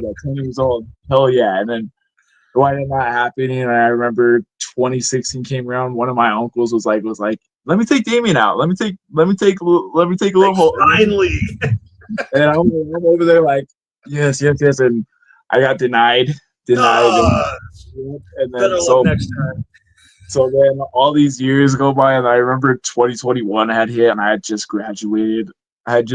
School, like high school, and I was like, and I wasn't getting ready to start college just yet until after the gathering. So I was like, and I remember it was being brought up to me. They were like, yo, we got like, let's go to the gathering. I was kind of thinking about it. At this point, I'm old enough to kind of handle my own, you know. I was like, at this point, like, this would be the first adult experience of my life, you know, going out of state and everything. I was like, I think I handle something like that. I mean, and if I'm not wrong, that's when we met in person for the first time, right? Yeah, that was where we met for the first time in person. That was 2021 gathering, I believe it was. Yeah, that was that.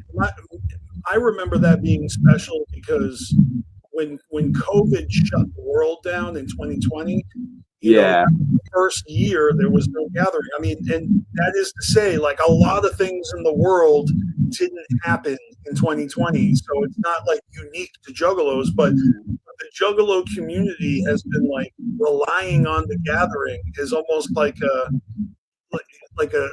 emotional, spiritual battery charge, you know. And when you don't get family tradition, family reunion, just made 2021 feel that much more fucking special and like needed. You know what I mean? Yeah. And honestly, yeah, I was like, you know what? I was like, we gotta go. And I just remember like feeling the excitement, like, holy crap, we're going to the gathering, like. And I remember I had told my house I finally did what I said I was gonna do when I was a little kid. I was like, I'm gonna go meet ICP at the gathering. I finally did it. Nice.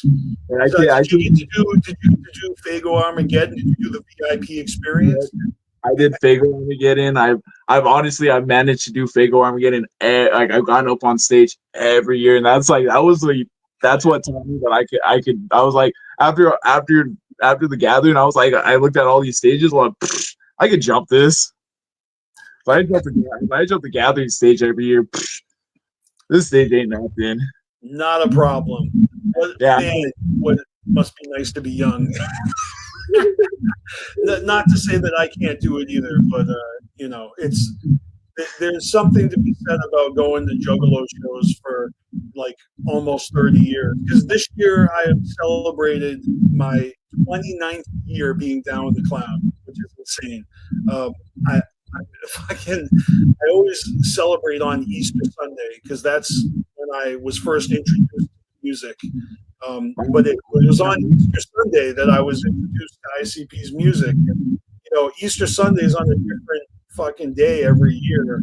So technically, this year, April 9th was the anniversary. Even though this year, Easter Sunday was on 420. So, you know, it's like a spiritual anniversary. I totally don't fucking celebrate like the anniversaries when I first like listened to my other favorite bands. You know what I mean? Like it's not a normal thing, but very little about the Juggalo world is normal. So like normal doesn't factor in. This is truly the high interest area of my life for over half my life. And you know, it's so cool to see the next generation ninja like yourself, who is kind of fallen right into the fucking fold, and you know, like you truly support the fucking underground, all its glory, not just the psychopathic, but the actual fucking hard working, you know, independent. Little, I say little, but these are like little big labels, you know. It's inspiring because I feel that a lot of people my age, a lot of older ninjas, first deck ninjas, sometimes get stuck in a mentality of they're not open to the new stuff, or you know, the growth, or just the, you know, they kind of just have this fucking very specific thing they like.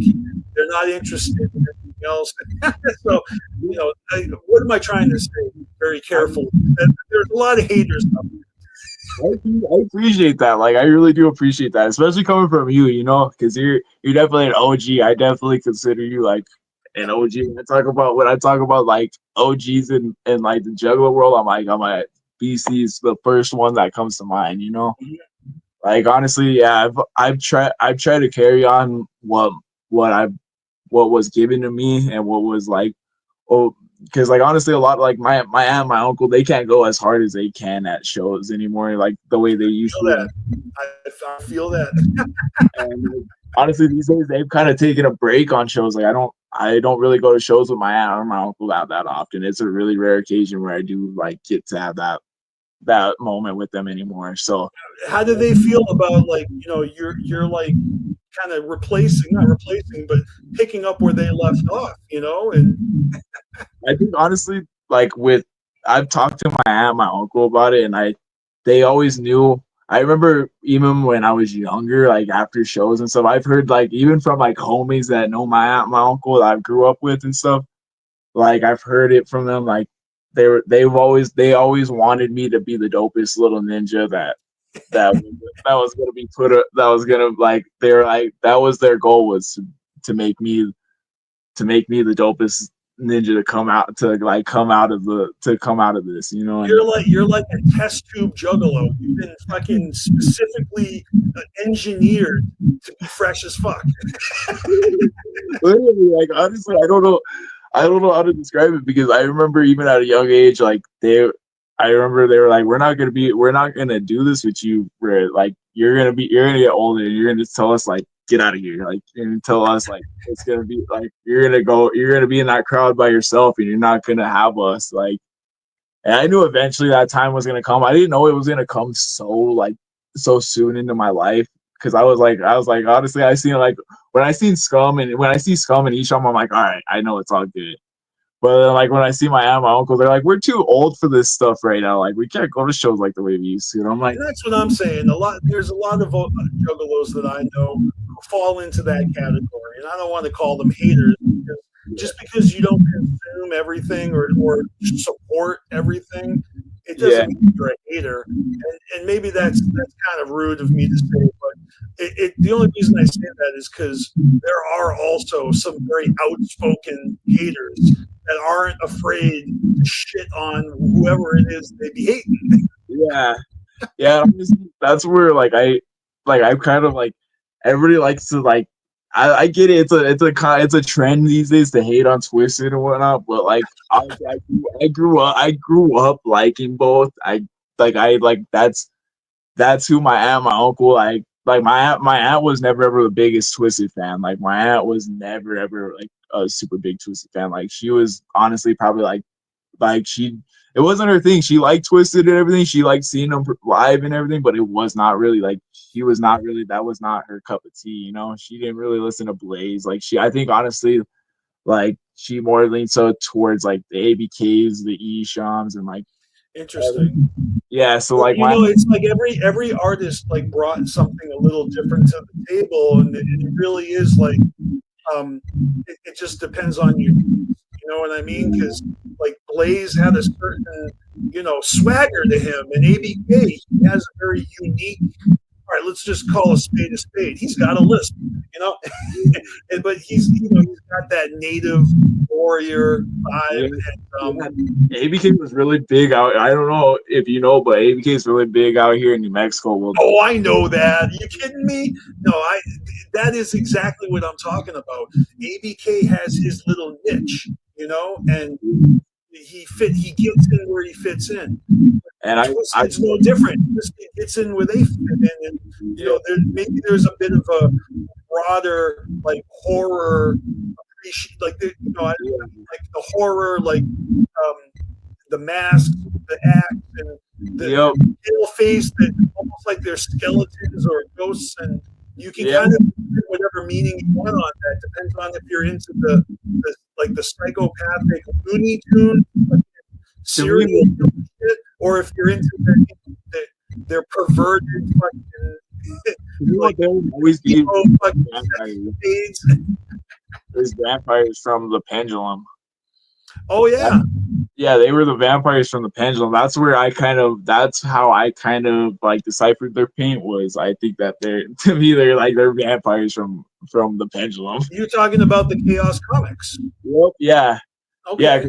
There's that interaction between the clowns and Twisted where they come. They come across, and I believe they're vampires. That's how they're portrayed as in the comic. I mean, the re-release of Most Tasteless had that fucking Chaos comic book fucking cover, which was dope as fuck, and I collected all those comics, and I got them all. Yeah, those were honestly when I found out that because I had my comic book collecting phase when I was a little kid, and I remember I was telling my aunt, I was like, why didn't you tell me anything about this? Like, why didn't you tell me about why have you been gatekeeping the comic books of all things? Yeah. I was like, why wasn't I informed of this? And I remember being a little kid, and I just had the when you're a little kid and you have the internet to your access at all times. Yeah, I that's how I winded up just like I discovered psychopathic reviews, and I there was a lot of you ninjas that I had discovered around that time and stuff.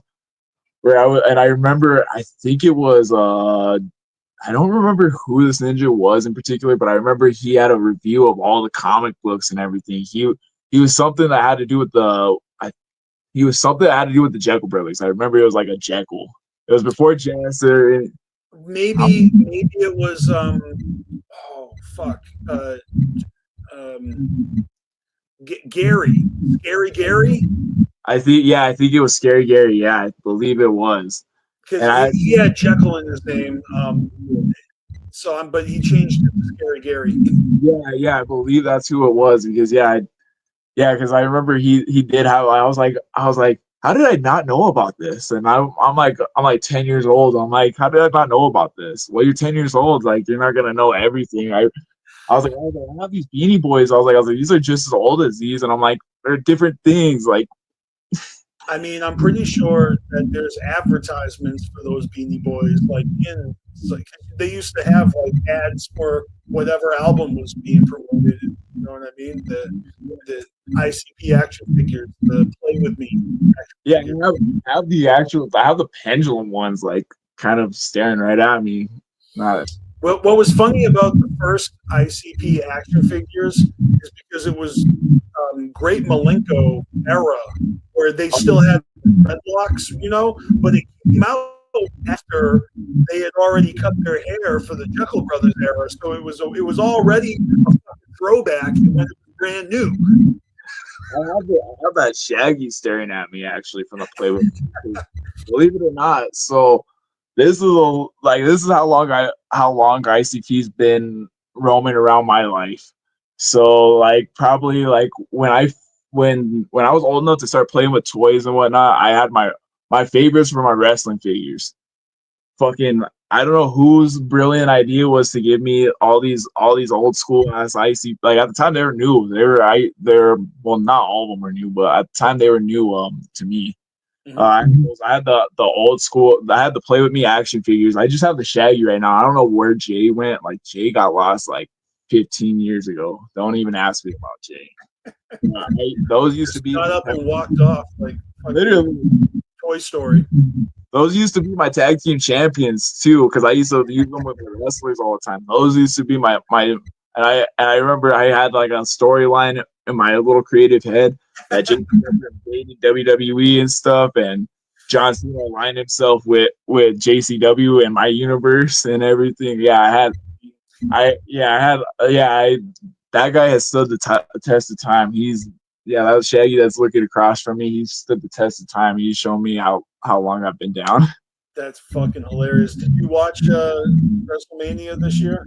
I did watch WrestleMania actually. I was actually the whole reason why I did watch it was because of my boy John Cena actually. Oh, are you a fan of John Cena's heel turn? Yeah, I'm actually all for it. Honestly, I didn't know how to feel about it at the beginning because, and I think it kind of still doesn't make no sense storyline. But honestly, like, I'm kind of, as much as I was a little bummed that his WrestleMania entrance wasn't the enthusiastic. I'm gonna do the salute and throw my shit into the crowd type deal. I was happy. I was happy that they gave him his 17th world champion. I'm happy that I was just happy all the way around. I just wish that they would I wish instead of him getting his ass kicked every week leading up towards the pay-per-view that he would at least get a lick back or something, because especially with him only having like a certain amount of appearances left, like I'm trying to go see like one of his appearances before, but I want to make sure he's gonna actually be there before I go and book myself a room to go see some wrestling. Because honestly, yeah, I'm a fan. I'm very fond of the John Cena heel turn. It's just I don't like the way they be booking him, as far as he just make it like, I get that he's on his way to ruin wrestling and everything, but everybody's happy for him. I think everybody's really happy for him. But I think it's hard for everybody to kind of be mad at him. Yeah, I guess so. I mean, I haven't followed his career very closely at all. But fun fact, he actually is from the same town that I went to high school in Massachusetts. Yeah, in West Newbury. Not to say he went to high school. He must have went to some private school or something. There was a ton of those in the surrounding area. Yeah, honestly, yeah, I was actually, that's between the underground and John Cena. Those have probably been my two like that have stuck with me since I was a little kid. Yeah, that things that I took with me. I took with me as an adult. Yeah, I definitely took my love for John Cena and my love for the underground with me. Yeah, the wrestling angle is great. You know, JCW is on a fucking roll lately. Like, Jay wasn't kidding. He has made JCW his priority, and they have been. I mean, I follow all the JCW accounts, so I see their updates, I see their matches, Yeah, whole storylines going, tons of fucking rad fucking personalities, all fucking, you know, going toe to toe with each other. It's great. yeah. JCW. Honestly, if you guys haven't checked it out, I would highly recommend it if it comes anywhere near you. Like honestly, it's a dope ass time. Honestly, I honestly like I went and saw it when it landed out here and stuff. It was pretty dope. Honestly, I think I'm glad that they didn't make the performances the main commodity of it. You know, I'm glad that it was mainly revolved around the wrestling because I think that was like I think that's what their target was for. So I'm You're glad saying there was music and wrestling? that Yeah. they had Jay and Ouija actually perform at the end. They got where they had JCW over here was at this place called the Sunshine. It's not very big at all, but with the ring, it's even smaller. Yeah, that ring takes up a lot of room.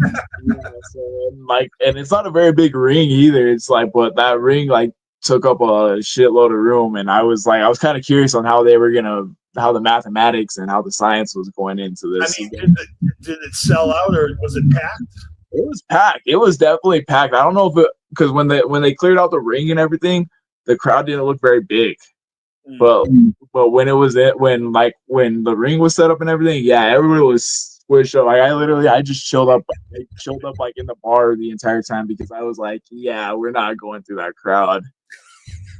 Yeah, I was in that crowd for like the merch line and everything, and the merch line was just grueling. Like it was just like a pack of sardines, and like some people like just didn't want to move and everything. And I'm like, all right, I'm getting claustrophobic up in here. No doubt. I know that feeling. So we haven't really talked about, you know, Chapter 17 at all. Are you following Ouija's career with the same zest as you do the rest of the scene? I love Ouija Mac. Like I honestly I can't knock the dude. I can't sit because I do support a lot of Ouija Mac. I support Chapter 17. I do actually like it's not as like not I don't wouldn't go out of my way as much as I would say like for I guess RLP or LSP for that example, but I do definitely keep up with Ouija Mac and I definitely do support what he does. I definitely do check out every release that he has dropped. I always do at least share one or two songs from like each new release and stuff because I definitely. I mean, I've been using CarnivalSpirits as a vehicle to promote underground music for years, and I'm always sharing, you know, EG's new stuff, RBO Trill's new stuff, and you know, special shout out to X. He's not on Chapter 17 anymore, but West Coast Wicked all day, and I was down with X before he even signed with. Yeah, so his appearance, you know, or his short-lived time on the label was such a fucking great fucking time. But I'm still fucking following Hex closely, man. He's on tour this year, and I can't wait to hear his new shit. Yeah, he's a dope cat. I remember he actually did some work with my boy. Shout out to DJ Stigmata from 505. He did some work with DJ Stigmata, and that's how I found out about Hex was through Stigmata. And Stigmata was actually the one that put me on the game about Ouija Mac. He was actually the one that when 50 Shades of Dead came out was what really made me give Ouija Mac another chance. Gotcha. I like Gutter Water, don't get me wrong. I think I was feeling it at the time as much as I thought I was gonna. Yeah. So I wasn't really bought on the idea that this was the next big thing on Psychopathic. at least for Well, me. I mean, I always take it with a grain of salt because whether or not it's a big thing is irrelevant, but it is the newest thing that Psychopathic was backing. And, you know, anytime that they signed an artist or co-signed an artist, that artist was pretty fucking fresh. You got Big Hoodoo, Light. I mean, even Blase Rose, you can love her or hate her, she was interested and still is making music. She just had a track come out on 9 Mills album last week. Um, he's a Massachusetts rapper, and I was listening to his new mixtape, his new album, and I was completely fucking surprised that he had a fucking Blase Rose on 2025 Blase Rose feature. So she's still making music. I didn't even know that. Yeah, she's still.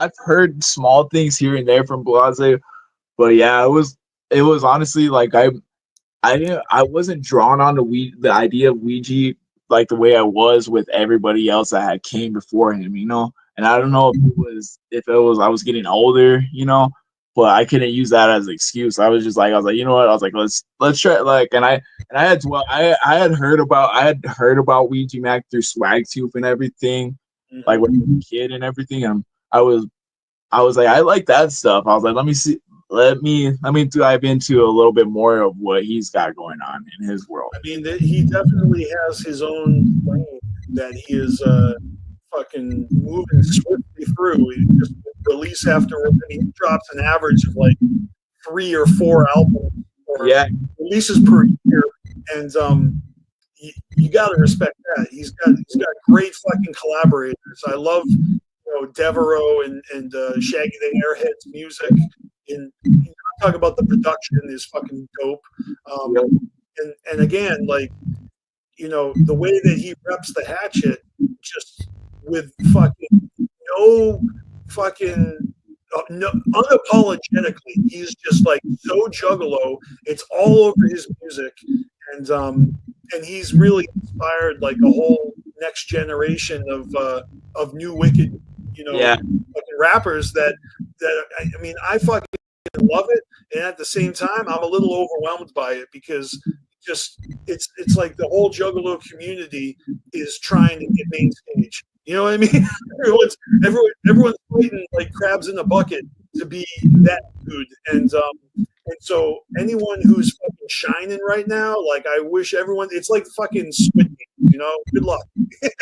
There can be only one. Let's be real. It's the Royal Rumble. We got new people popping out left. Yeah, it's like the Royal Rumble, no doubt. Like, honestly, I'm excited to be in that fold of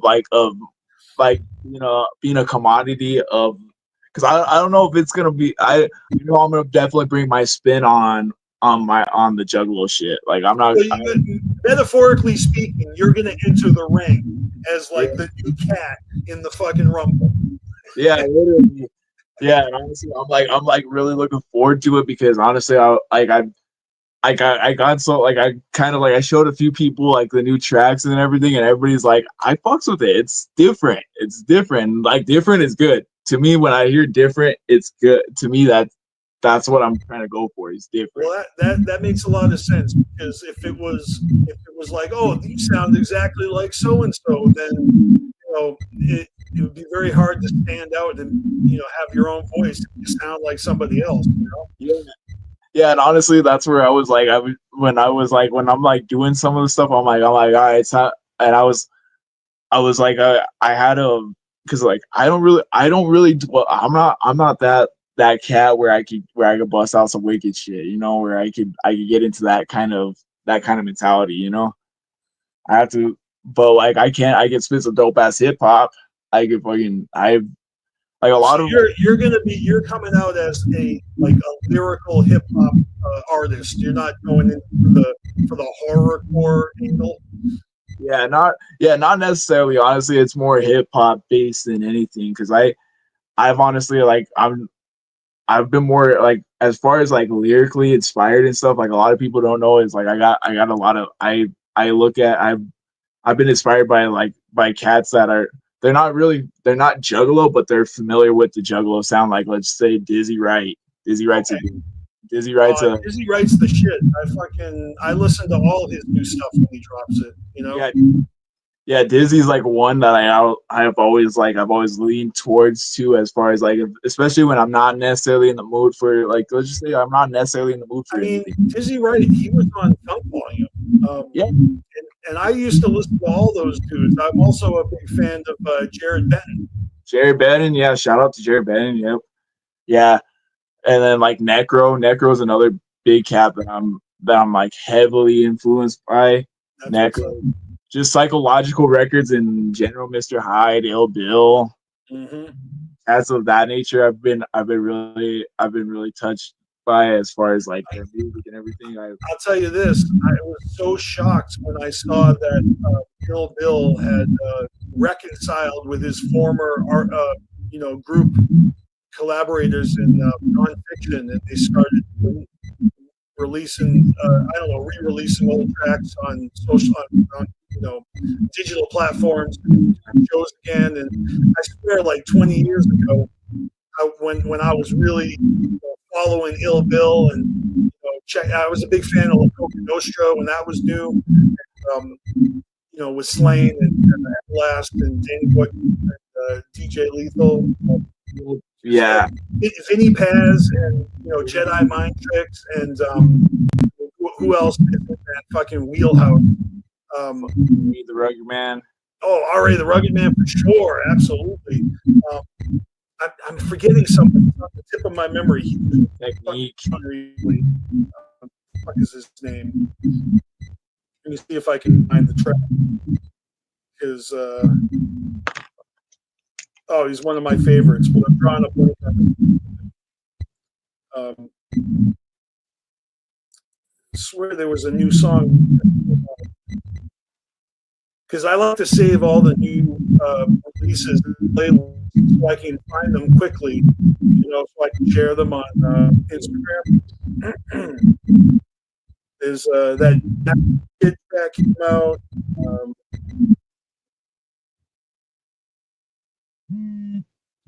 That new produced by Mikey. Hear that Horns Over Halos? Yeah.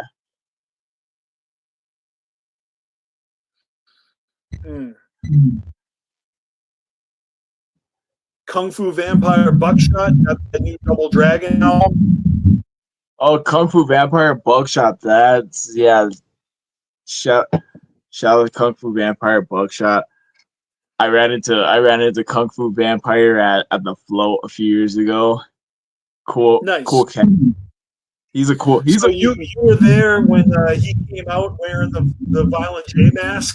I was there the year before that, actually. Oh, okay. He's been there multiple times. Okay. Yeah, I was there the year before that. He was actually mobbing around on a golf cart, and I don't remember what I was doing, but I remember we were playing Morn's List. That's what we were doing. We were playing Morn's List, and we tried to get him in on Morn's List, and we were like, "Yo," and he's yep. This is the new hardcover edition of Morton's List, and because I was a contributor to the Patreon to get this page, I got my fucking name in the fucking in the credits here on the yeah. Shout out to Morton's List. Yeah, the shit, man. Like I love playing that. I love playing that at the Gathering. I love playing that at the Float. The Float was some fun. Playing that at the Float was definitely fun. And then I ran into Kung Fu Vampire. We got a bit. I don't know if he played with us or not, because it was such an interesting interaction that I don't remember. I do remember the picture that we got with him, because he was hanging out. Yeah, he was hanging out with us. Definitely, he was hanging out with us and everything. It was kind of cool. I was like, "What up, man?" And like one of my people had kind of beef with him and stuff, and I was like, I hope that don't affect whatever we got going on. He's like, no. He's like, we're all cool. I was like, all right, cool. Yeah, you're not doing it right if you don't have some sort of beef. he's like, have you ever actually checked out one of my shows? And I was like, yeah. I was like, yeah, actually, I checked you out with Recognize, and yeah, I was like with Recognize that out at the Jam Spot in the 505, and he was like, really, you were at that show? I was like, yeah. I was like about 10 years old at that time. That's awesome. Recognized from Mayday, right? Yeah, Recognized from Mayday. Yeah, it was. I remember it was him and Kung Fu Vampire. They had done a tour like years ago. I remember Gmo Ski was on this tour too. This was like years ago. Like this was before even Gmo Ski got picked up by M&E. Sure, because he was all over the place. I remember. I knew who he was before he got signed to M&E. Yeah, because I know that he was kind of making a little bit of noise before then. Because I remember when he had gotten signed, everybody was like, "Oh my god!" Like some people were like, "Oh my gosh," you know. Yep. I mean, unlike the other new artists, I never heard of Flex the BeastMasteR before he was brought on board, but I'd be a fan of his. He's great. I had been a big fan of Lex the BeastMasteR. I had known a little bit about him before he had gotten signed because I just saw his music videos through YouTube and stuff, and I just thought it was something new, you know. Yeah, and then there was a remember Gorilla Voltage. I mean, I know they're still a thing, but I don't think they were rapping under their own names before. I think Gorilla Voltage before. Yeah. Because I remember seeing them probably a couple times out here as Damn Dirty Apes because I still got flyers and I was like, oh, so that's right. They were Damn Dirty Apes at first. Yeah, I had pulled out some flyers I remember like years ago and I was like, oh, I have seen those guys live before. I was like, it's been so long. I kind of forget. I forget sometimes. I forget how many shows I've been to. I'm like, my ears are what tell me how many concerts I've been to. Are you wearing earplugs at shows yet? I haven't gotten to that point just yet, but I think at some point I'm probably gonna. Because, I don't know, man. I didn't wear them for a very long time, and I used to go to all kinds of metal shows too. And but there comes a point when I think if you're very active and going to lots of concerts, you should protect your ears. That's just a big brother recommendation, so that in the future you don't have any ear damage. But you know what I mean. I also would say the same thing about smoking cigarettes, but I'm not the fucking the police. Yeah, I prefer smoking weed. I'm smoking herbal medication right now. That's what's up. But yeah, it's good to protect your ears because that way you can actually enjoy music. Imagine if you were deaf and you couldn't hear this fucking beautiful music anymore. Like that would be the worst. That's where I'm like, I have kind of thought about it because with as many shows as I've been to, and it's like honestly like Juggalo shows are just like it's a big part of where I go. But I go to a shit ton of other shows too. Like I love my metal shows. Like I'm a big Iron Man fan. Oh hell yeah, that's what's up. Well, I'm glad that you've got yourself a nice eclectic taste. You're not just stuck in the cult of fucking horrorcore.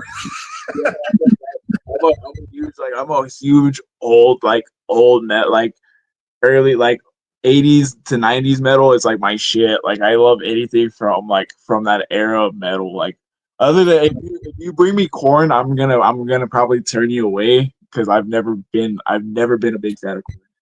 Ever. That's interesting. I remember when Korn was blowing up, and I'm going to be honest with you, I never really got into them either. But not because I didn't think they were good. It's just I don't know. I never really got into them. All right, I got to tell you something. I saw this online and I thought it was fucking fake, but supposedly this is true. Since we're talking about metal, all right, Metallica is re-releasing their 1996 album Load, and it says here that it's going to be 300 tracks. They're releasing 245 unreleased fucking songs Dang, on that'd one be, release. that'd I don't know how we're talking about Metallica's album where they got like blood and cum mixed on the cover.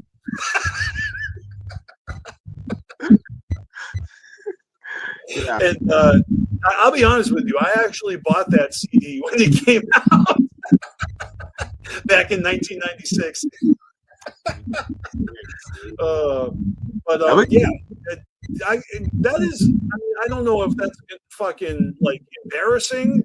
If it's just a bunch of fucking demos and fucking B-sides that like basically all the scrapped songs from an album that is already like hated by their fans. Yeah, honestly, it wouldn't surprise me if they have like they're just sitting on like with as many years as Metallica's been around. Like it wouldn't surprise me if they're just sitting on tracks like that. They're just like, we got all these. I mean, honestly, it's almost 30 years old. So I guess that's why they're doing it. And they got like all these fucking unreleased tracks. Well, why not just put it all out there? And any fan that gives a fuck to listen to all this rare shit from the 90s, I bet if they're releasing fucking 300 fucking tracks, if there isn't a good like dozen fucking songs in there at least, then I fucking bless your heart, Metallica. Speaking of, where the fuck was our? Because I remember Jay was talking about us getting 20th anniversary Hell's Pit with all those extra tracks that weren't on Hell's Cellar. Where the fuck is that, Jay? I want to know. You're saying that there's more shit besides Hell's Cellar? Like, yeah, they were talking. I remember seeing this because I was watching a Gather live stream and stuff, and I remember because that's all I could do. That was the best I could do at that time. And I remember them saying that they had left out a couple tracks from Hell's Cellar that they were. I actually remember that too. I remember him saying that. Now that they were gonna put on the 20th anniversary of Hell's Pit. Where the fuck? I was waiting for that because I was like, that would be kind of nice to go along with my Malenko and my Riddle box, Yeah, that should have come out last year. So they dropped the ball on it. It's probably because they don't have Jay Webb working for Psychopathic anymore. He used to spearhead a lot of these re-releases and box set, and he was kind of the one that the whole reason they fucking started putting out vinyl records again, and like he talked him into it. So we have him to thank for that stuff, and he's not in the fucking fold anymore. So they're not getting the job done. I remember shout out to D Lyrical, but I remember I posted because I had gone Intelligence and Violence sign. Shout out to Down for that one because that was where I had got my copy from. I don't know if you remember, like years ago, I had won this giveaway for that particular said CD, and Don actually mailed it out to me and everything. Oh, that's the shit. No, I do remember when Chaos did that giveaway. Yeah, I didn't remember you won it. Yeah, I have that CD, and I winded up at the Three-Headed Monster show. I winded up getting it signed by Jay. I was like, because that was the only time I could actually. I was like, you know what? This is the only time I'm gonna be able to do this. So that's fucking awesome. Yeah, I winded up getting it signed, and I posted it on Facebook because I felt I posted it like on all my socials. I was like, I felt mission accomplished. I was like, all I'm waiting for is D Lyrical to sign it.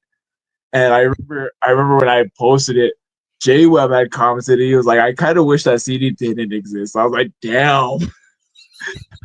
Why?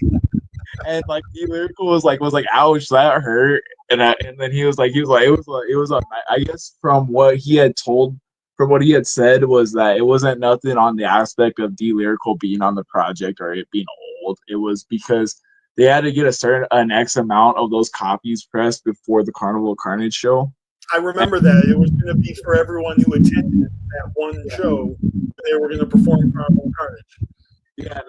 I guess they went through hell trying to get that like on time for the show.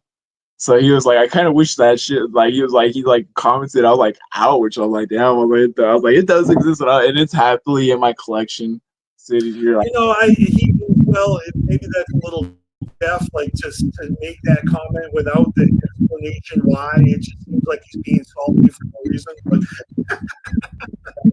I was kind of like, it does. I was like, it does exist, and I was like, there's nothing we can do about it now. I got it happily in my collection. It's sitting there. That's honestly one of the albums that is missing from my collection. Like I used to have the Intelligence and Violence tracks on MP3 because I downloaded them off the internet, and but so when they made an actual CD version of it, I never got my hands on one. Although I would love it if anyone has an extra copy and wants to get rid of it real cheap and trade, hit me up. But it was still obsessed. It's honestly like I remember when I first popped it in because I was kind of curious. I had not heard it, and I remember when you guys were talking about it, when you and Don had been talking about it, you're like, it's one of the shittiest things you'll ever hear. Well, the technology has gone a long way since the fucking karaoke machine in Dale's fucking basement. So I remember I popped it in. I was like, this is definitely old school. You could still hear like every little sound in there, and I just remember I was like, this is the start. And I actually started calling myself the Mac because of that song, Violent J is the Mac. I actually just started calling myself the Mac every time. Every time I scored a chick, I'd be like Realm's the Mac. Hell yeah. I played that track after every time I got a chick's phone number or something. I'd be like, that's all, like, as well how shitty that audio is. I play that song because I'm like that was my pimping song back in high school. Every time. Yeah, I mean, look, even if the quality is shitty, it's still fucking a precious relic. Just this archaeological. What am I trying to say? It's a piece of fucking history. It's a very special release. I got my hands on a Golden Goldie CD. That's the one I don't have, actually. That's the one I've been tracking down like since they re-released it. Like 7-8 years ago. I've been tracking it down, and like every time I have the opportunity to get it, I never ever seize the moment. Well, when I was at the Juggalo flea market at the Gathering last year, because I was doing the podcast then, and I went and checked out all the artwork and merch and clothing and there's tons of flea market shit. Juggalo flea market. It was off the chain, and that CD, I saw it. I was like, I have to have it. Like, I can't. You guys are selling the Golden Goldies. I fucking need that. BC, I'm about to just say fuck Twisted right now and go down there for the week. There you go. See, if there's anything that I can do in this episode of the BeastMasteR show, it's to convince you to ditch the Freak Show anniversary show for the fucking Gathering, like you're supposed to.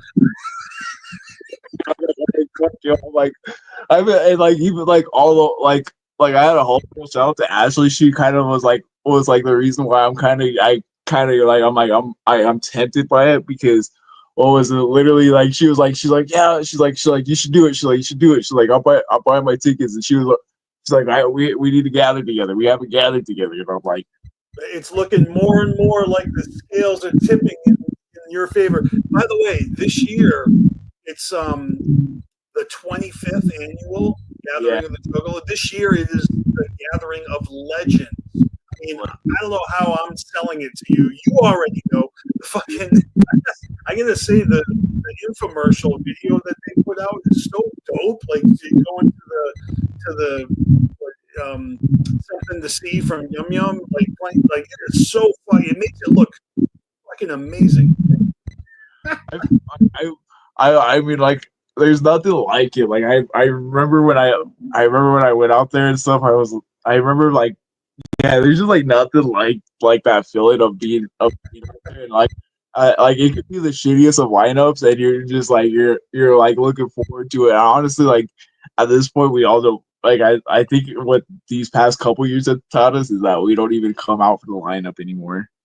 Well, that is certainly true, and I mean, really, 25 years of gatherings. There's been plenty of things, but there has been no shitty gatherings. There hasn't. It hasn't happened. I feel like yeah, the last gathering was really special to me. Like it was cool. It was cool in the aspect of like that gathering was I had never got to see Mastermind live. Mm. And I remember growing up that was always somebody I had always missed. I had always missed like whatever reason. Him and I just never crossed paths for whatever reason. It was just like or TNT. TNT I never got to cross paths with TNT either. Rest in peace, TNT. Yeah, so that was like so the fact that like I remember Isham was like I remember I literally as soon because I was looking for him like literally that entire day. I was like, where is he at? Like where's my boy at? Like this is unusual. Like I need to be with my boy. He had a good set. I saw his set too, and I know anyone that's following me for years knows I got a track with Mastermind a couple of years ago. My boy Natty Sypha put me on his album and sent me a beat, and it had a verse from Mastermind on it and him, and then I was the third verse. Like, you got to be kidding me. What an honor, you know? Mastermind was like that was honestly it was definitely a bucket list and it was an emotional moment for me because I was like I just remember like I followed as soon as I saw the golf carts I see E and Mastermind on the golf carts I was like I'm following that. I kind of following that golf cart. Yeah, I followed that golf cart all the way to the merch booth and like he was like and Isham right away was like I knew I spotted that dope ass shirt from a mile away. Hell yeah. I give him a hug and everything, and he's like, yeah, he's like Mastermind's right over there. He's like, go meet him, nephew. Like, what you standing here with me for, you know? So I go over there and say what's up to Mastermind, and I was like, you know, and like the whole reason I was like, I got to get a picture because my aunt was like, I need to take you to meet Mastermind. I need to take you to meet Mastermind, but all these years passed, and I was like, you know, I took myself to meet Mastermind. I spent there. I was like, we got to get a picture because this one's for my aunt. And he's like, I was like, all these years, I was like, years ago, I was supposed to go see you guys, and I was like, I don't remember what had happened, but I remember Isham had gone into a car accident like 30 minutes away from the venue. Oh, really? Yeah, he had gone and this was at the old. This was at a show. This spot is like nowadays. Like I think it's like a hat shop nowadays. But this spot used to be called the Compound out in Albuquerque. That's where I first met Isham and where I first met a lot of underground artists. Like, you know, that gathering, Mastermind sat down with Bagel Lovers and recorded like a dope interview. It's like 20 minutes or a half hour long or something. And it's really good. It's informative. Like, he talks about, you know, his beginning, you know, his start in music and being in school with Isham and starting Goddess. And for me, I didn't know a lot of his history. So it was really cool to learn. If you haven't seen that, check that out. It's honestly a dope motherfucker. I've followed his career for like just as long as I pretty much followed ICP pretty much. Right on. It's been and I was always an Otis fan. That was like pretty much all I grew like growing up. That was who I pretty much like outside of like the normal bubble of psychopathic and everything. That was a journey I was taking on at a young age with my aunt and stuff. She showed me a lot of that old school wicked shit. Like it started off for me because it started off with A1 Yola.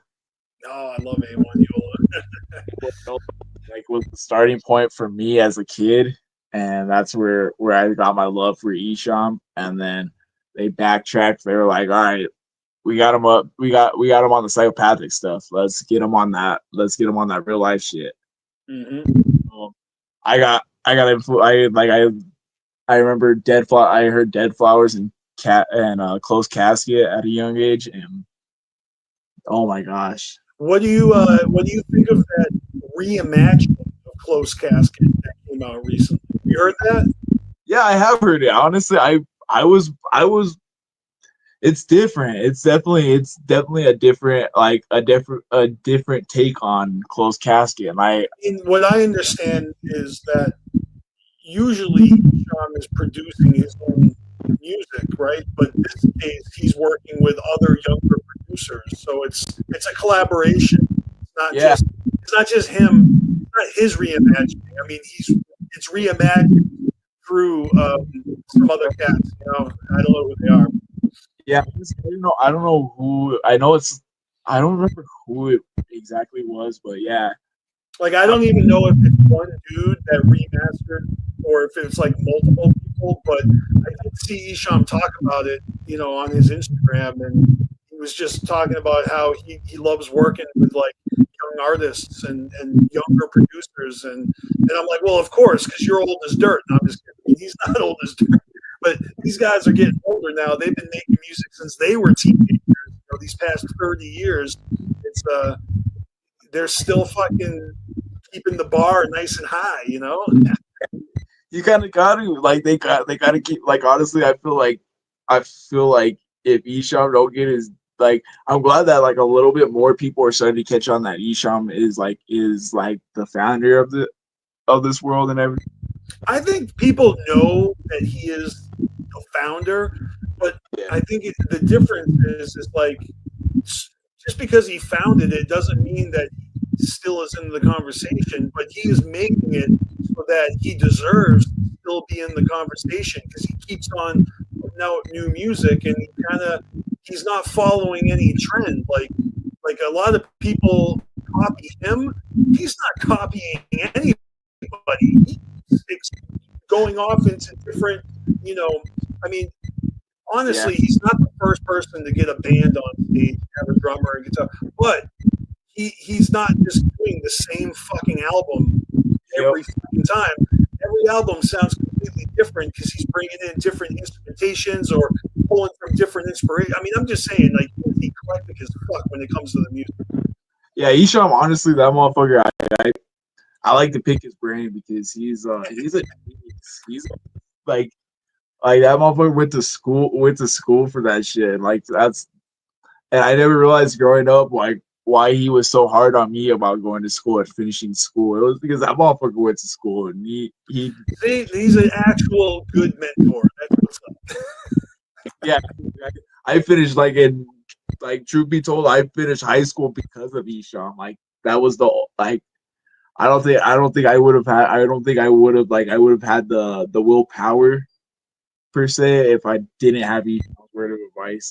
That just might be the fucking highest compliment you can give a motherfucker. I mean, and you know what? I would say the same, not about school, but I would say that ICP inspired me to fucking hustle and to work hard at what I was doing, even outside of music. Like, in a way, just seeing their hustle, it made me want to fucking hustle too, you know, and find my own, arena. But let's face it, every juggalo is going to be a rapper at some point in their life, and I'm no exception. I love writing. I love recording new stuff, and I've already told CarnivalSpirits that I have new music coming out this year, and I'm stoked to see that you are working on music, and and I encourage you to get your first EP out there, and we've already spoken behind the scenes. We're going to get you on the next CarnivalSpirits mixtape. It's going to be cool. So everyone can look forward to seeing or hearing RELM in a whole bunch of different spots. Wherever you're performing or wherever you're getting your ciphers in. Can't wait to hear this cipher. Honestly, I'm looking forward to everybody hearing the cipher too, because this is gonna be dope because it's gonna be, and you're gonna get a visual with it too. Right, it's gonna be a video, right? Yeah, you get a visual. you're gonna see me you're gonna see me with a bunch of dope cats. Shout out to Il Nickel because Il Nickel was actually the person that did record my verse for the cipher, and he was the whole brains and the whole brains behind the whole operation. Il Nickel, if you guys don't know, he's like a 505 veteran at this point. He's actually worked with the likes of more famously, I guess, most notably Smalls One. Mhm. Actually a lot to do with her project, I believe her first project on LSP, and then her and him were actually doing music together before she kind of like got her spot on LSP and everything. So like, shout out to Il Nickel definitely, because yeah, shout out to I think it's Slaughter Syndicates is what his label's called, I believe. Okay. Shout out to definitely shout out to Il Nickel on that one, because yeah, that verse came out clean, and honestly Nice. it came out too clean for its own good, you know. Well, that's saying something, man. I'm fucking stoked for you. I can't wait to hear that shit. And then just be on the lookout for some new music coming towards July. I'm actually pushing out for some singles to be released towards June, you know, so there's a little bit of hype towards it, and I'm not just putting out something with a bunch of tracks that nobody really, you know. I want to have some good promotion behind it. There's only so much promotion I'm going to be able to do within the next 2 months, you know. But you know, there's going to be a definitely a new project. There's going to be I'm going to have a few physical copies like that I'm just going to give out for free. So honestly, definitely a lot of my ninjas like you will be getting some copies of that. Thank you. That's the shit. You know, you can count on me to promote your shit on CarnivalSpirits. I'll make sure that it appears in everybody's feed they're following the socials. You know what I mean? I definitely appreciate that, and shout out to CarnivalSpirits just in general, because CarnivalSpirits was where I kind of got my shout out to DC Fago guy. Shout out to like all these OGs out in the YJC like that really did watch me grow up, you know. And yeah, man, you've been in the chat, man. NINJALO 505. We saw you all the time through the screen. You know what I mean? Like I got the chance to meet some of you guys in person, you know, and there's a lot that I haven't gotten the chance to meet. Like I did get to meet DC Fago guy at the gathering a few years ago, and that was kind of huge, because I was like at some point our paths are gonna cross. I was like everybody else, like I was like I've crossed paths with everybody else. I've crossed paths with BC. I've crossed paths with Don. Like, and me and Don kind of had a good reunion at Gorefest. That was cool to see Don back in the 303. Yeah, because he moved to Florida for a while and then he came back to Colorado. Yeah, it was cool to see him for Gorefest. I was definitely happy to see his face around. And I was so happy that he was super cool. Like it was just like we picked back up like right where we left off and everything. And I was super happy that I haven't seen him too much around lately, but honestly, like it was cool to see him back around. Honestly, I might just ditch Twisted and be like, yo, we going to the gathering, BC. I'll see you there. That's you have chosen wisely. But look, if you don't make it, you know, I mean, you're gonna have a good time no matter what. Obviously, it's all about that nostalgia with Twisted. They're celebrating some classics, you know, when they do that. But the Gathering of Legends, we don't even know. We don't even know how bad the lineup's going to be. It could be so bad that you're going to have the best summer of your life not getting the fuck. That's the thing, is that all this stuff is happening around my birthday, so I'm like, oh, forget about it. Yeah, so because the gathering starts on my birthday, I believe it. I think it's the 14th that it starts, and I'm like, that is special, man. I mean, look, the gathering is like just the funnest thing that I could ever think of, and it would take a lot, you know, to pull me away from that. I feel your pain, but you know, regardless if you make it to the gathering or not, I am looking forward to the new music videos and the lyric videos, whatever you got coming. make sure to send that shit to me, and we'll even have you back on the show, and we'll chop it up about that shit when the time comes. Yeah, honestly, I'm looking forward to being back on the show. Like, I'm like, honestly, this has been a blast. Honestly, Hell yeah, me too. shocked that we haven't discussed about this before. Honestly, Well, like, I really sometimes I need to have downtime from playing on the internet, and because honestly, life takes lots of twists and turns, and I just didn't have the showmanship to keep streaming and whatnot. So right now I'm in a good spot where I can do some live streams or do some shows, but just not every week. And I'm not trying to burn out. I just this is all for fun, and honestly, it's really difficult to keep track of everything. There's so much happening, and then, so this is just my way of staying connected, and 100%. at a time. I want to make sure that you're on my radar, Yep. and I want to pay it forward. So if anybody watching is not following this motherfucker, what's the handle? What's the social? And your 17 Entertainment, is that what it's called? So the handle on Instagram is gonna be real realm, like spell the Esham way, real realm. REL, real. Yeah, spell real realm 17, and then that's where you can find me on Instagram. That's pretty, and then I do got me on. You can get me on Facebook. Honestly, I'm usually on Facebook a lot too, so you get me on Facebook. I do got. Oh, you really are an old soul. Facebook is where all the old people are. Yeah. You fucking around on Facebook, you can go get me. You can like my small little page. It's under Realm. Well, I'm going to make sure to share your small little page on Facebook. All your links. You got a YouTube channel, you got the Instagram, whatever it is. Send me those links, and I'm going to put them in the description of this video. And we'll see if we can get a few more people to hop on board. So you don't miss it when the new releases drop. Right. Yeah, I definitely appreciate your time and everything. Like, especially like it's fucking honor to be able to be in your to be able to be a part of this and everything. No, it's a pleasure to have you on here, man. You've been a dope ninja to know for many years, and I always enjoy bumping into you at the gatherings or Juggalo weekend, wherever it is.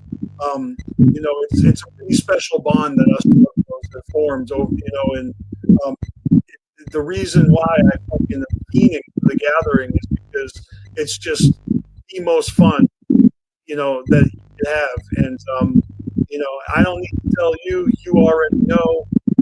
And I'm truly inspired by like a second generation juggalo like yourself, seeing you thrive and having fun. And I wish I could go to every fucking show, and you're like in your prime. You know what I'm saying? Like, fucking enjoy it while your back doesn't hurt. Appreciate that. Like to hear you say like words like I'm inspired, because it's crazy. The reason why I hold it down as hard, like, it's not just because of my not because of the legacy that my uncle brought forward to me and everything, or Scum or Esham or anybody. It's because of like all the love that I've gotten over the years, like, has kept me around. See, that's what inspires me, because that means that it didn't end with my generation.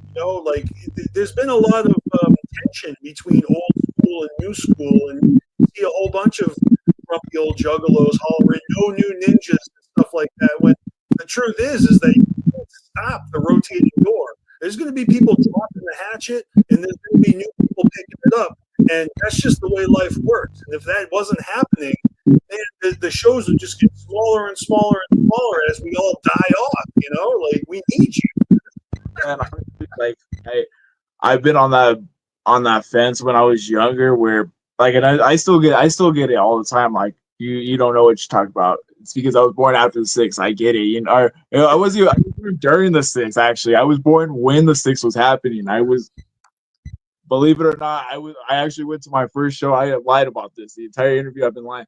My first show was when I was a fetus, actually. You went to a show as a fetus.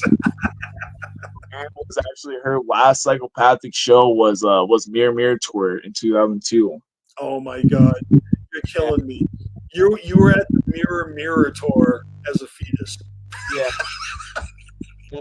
2002. Yeah, I was. Yeah, that's. Dude, that is one of the last fucking concerts that I bootlegged with my tape recorder because I used to stick a tape recorder into shows, and in 2002 where I actually recorded the whole Mirror show. So I got ABK, Blaze, and Twisted Sets audio. It's all on my YouTube channel now. And then that summer, I brought that tape recorder to the gathering, and on the first day when we were walking from the hotel to the convention center, the tape recorder, I was bumping music. I was playing music out loud, like it was a little speaker, and it was in my backpack. But I didn't zip my backpack up fully, and the tape recorder fell out of my backpack and onto the concrete and broke before the gathering even started. And I was gonna bootleg the fuck out of that whole gathering, then I couldn't because the tape recorder broke. Damn.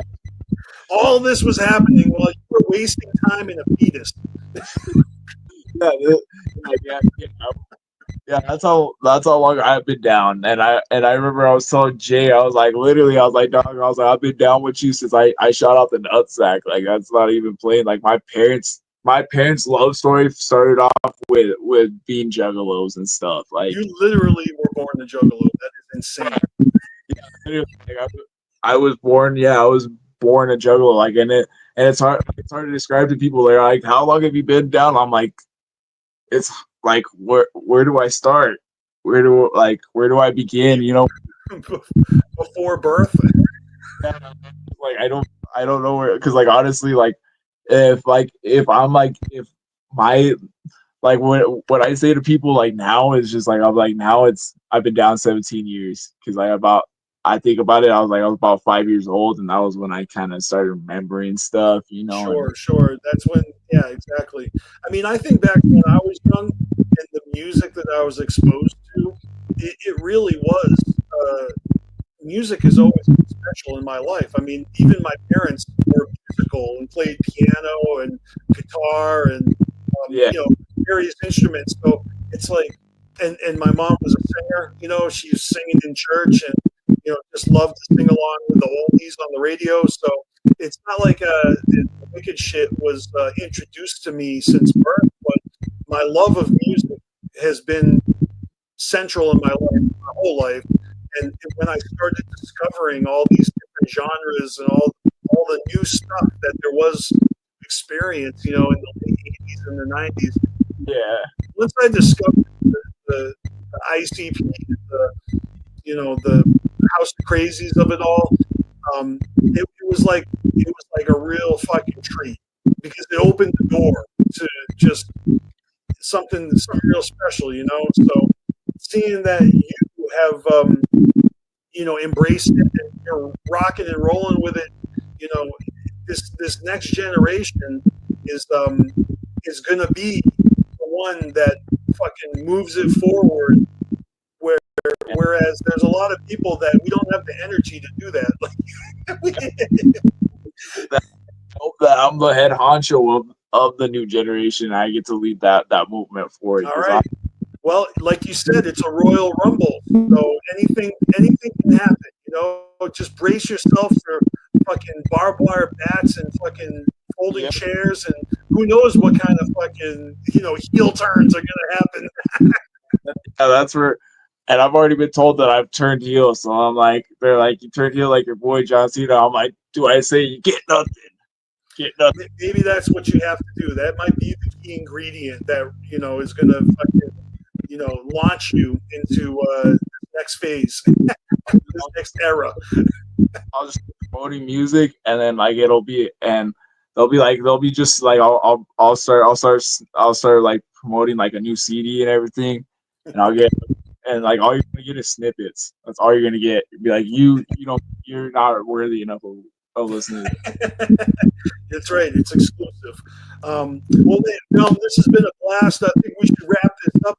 But do you have any other fucking shout outs or anything else you want to plug before we go? Shout out to Scene Loke. My boy's out over there doing big things with Green Jelly, actually. Oh, hell yeah. He's the one that assigned me at the gathering, actually. This 17 ENT is his little baby and whatnot. So shout out to C-Loke for signing me and everything. Shout out to Green Jelly. Shout out to Kenny and Bo of 17 ENT. Those are my other two label mates. We're supposed to be slowly getting a 17 ENT project together. So I just want to give a shout out to my fellow label mates. Shout out to Ellis, shout out to Isham.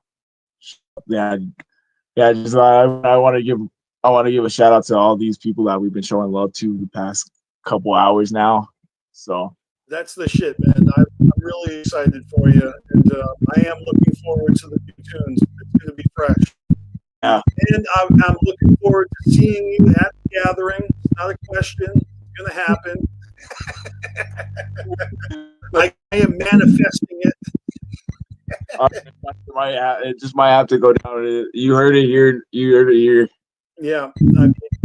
Or if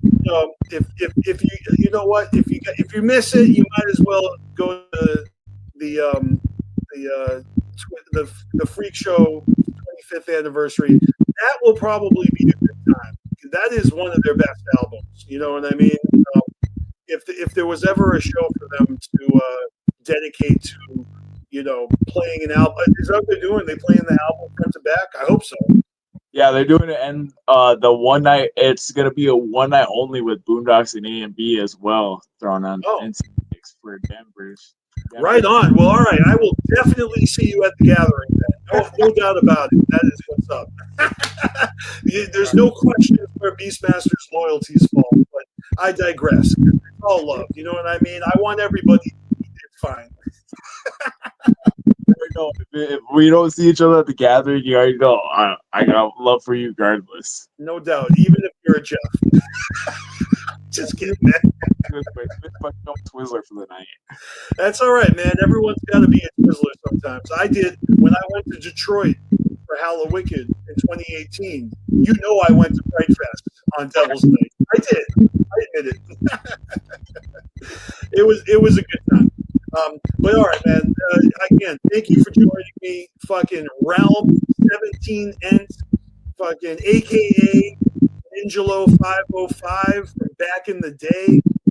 If you guys have been following Carnival Spirits for over a decade and you've been in the chats, you gotta recognize that handle because you are always representing. Like it really is fucking cool as shit to connect with people like you, through these videos that we've been making for so long, and I feel that we're only just getting started. You know what I mean? I got a lot of creative juices happening, and Carnival Spirits is back with content. And shout out to Cali Green, too fresh. He's making videos again, and they're really good. Talking about the underground, the music, and the wrestling that he's into. So if you guys have not checked out Cali Green's videos, they're not even long. They're short. Go check them out. They're fresh. Yes, Cali Green. No doubt. And, I'm sure Don Chaos will be back soon enough. He took a little break this last month or whatever. But he's resilient as fuck. He'll be back. And also shout out to Scotty Duballs, who, if you didn't know, is recovering from a heart attack and a stroke. But I've been keeping in touch with his family, and he is showing improvement. If you guys care to know, like, he's pulling through. So hopefully we'll see him again soon. But if I'm not back next week with a new episode of the BeastMaster Show, you're not, because I'm just pacing myself. I'm doing like every other, or I'm trying to do it like at least 2 shows a month. Like, not trying to, like I said, I'm not trying to overwhelm myself or you guys, but I can't help it. I want to fucking keep this channel alive, and I want to fucking stay connected with just just like yourself. So salute and best of luck to you. And everybody, make sure you check the links out in the description or in the chat that I posted. And hit up Realm on Instagram, and hit them up on Facebook, and make sure you check out that cipher when it drops. Sharing it. Sharing it. Yeah. Make sure you be on the lookout for new music and everything. Definitely will be. You already know the Beast Man will be posting it up. That's right. I am the Beast Man. Because what was it? Because on Teen Titans, they would call Cyborg would call Beast Boy Beastie, so I call you Beastie. A lot of people do call me Beastie, though. I get that a lot. I'm very used to it. It's like BeastMasteR is too much of a mouthful, and maybe it's like it feels a little pretentious, but I don't care. It started off as my handle when I was playing video games, anyways. So as Juggalos fucking pick their new names, I've had it so long I'm stuck with it. I can't. I can't change that. I'm BeastMasteR forever, for life. Just like stuff is for life. No doubt. Well, all right, man. Real Realm 17. That's the handle. Yeah, boy. All right, dude. It's great talking to you. I'll check you soon, and have a great weekend. Oh, by the way, may the 4th be with you. May the 4th be with you as well, my man. Happy no doubt. Star Wars jugs out there. Yeah, that's right. Fucking Star Wars for life as well. I'm equally as obsessed, so it's nice to be able to celebrate Star Wars Day with you. It's nice to celebrate Star Wars Day with you. It was a good first time on the show. It was an honor to be a part of the show. I appreciate you offering, and we got to do it again in the future. We will do it again. We'll do it again. But all right, I'm going to sign off, and I'm actually going to go watch the original Star Wars: A New Hope tonight. So that's how I'm spending my weekends. We're gonna be binge watching all them joints this weekend. So for the past month, I've been watching one every week, and so I started with prequels, and then I did Rogue One and Solo. I'm doing them in the order of the story, not the order that they were released. These when they came out, yeah. So I'm doing the original trilogy for the next 3 weeks, and then I'm doing the Disney trilogy, Daisy Ridley. Right now, I'm on episode 3. Hell yeah! Well, that's what's up. All right, man. I'll talk to you soon. Everybody else, have a great one. Oh, and also, always remember to fuck the fuck.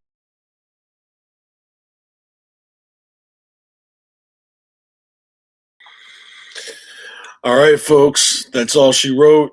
Thank you for joining us. We're going to be back again soon. And if you guys are not already keeping up with Callie Green's videos on the channel, they're fresh as fuck. So make sure you're subscribed. Follow us on your favorite social media, whether it's Facebook or Instagram. That's where we're at. I'm BeastMasteR. You guys are fucking awesome. I'll catch you real soon with the next special mystery guest on the BeastMasteR show. See ya.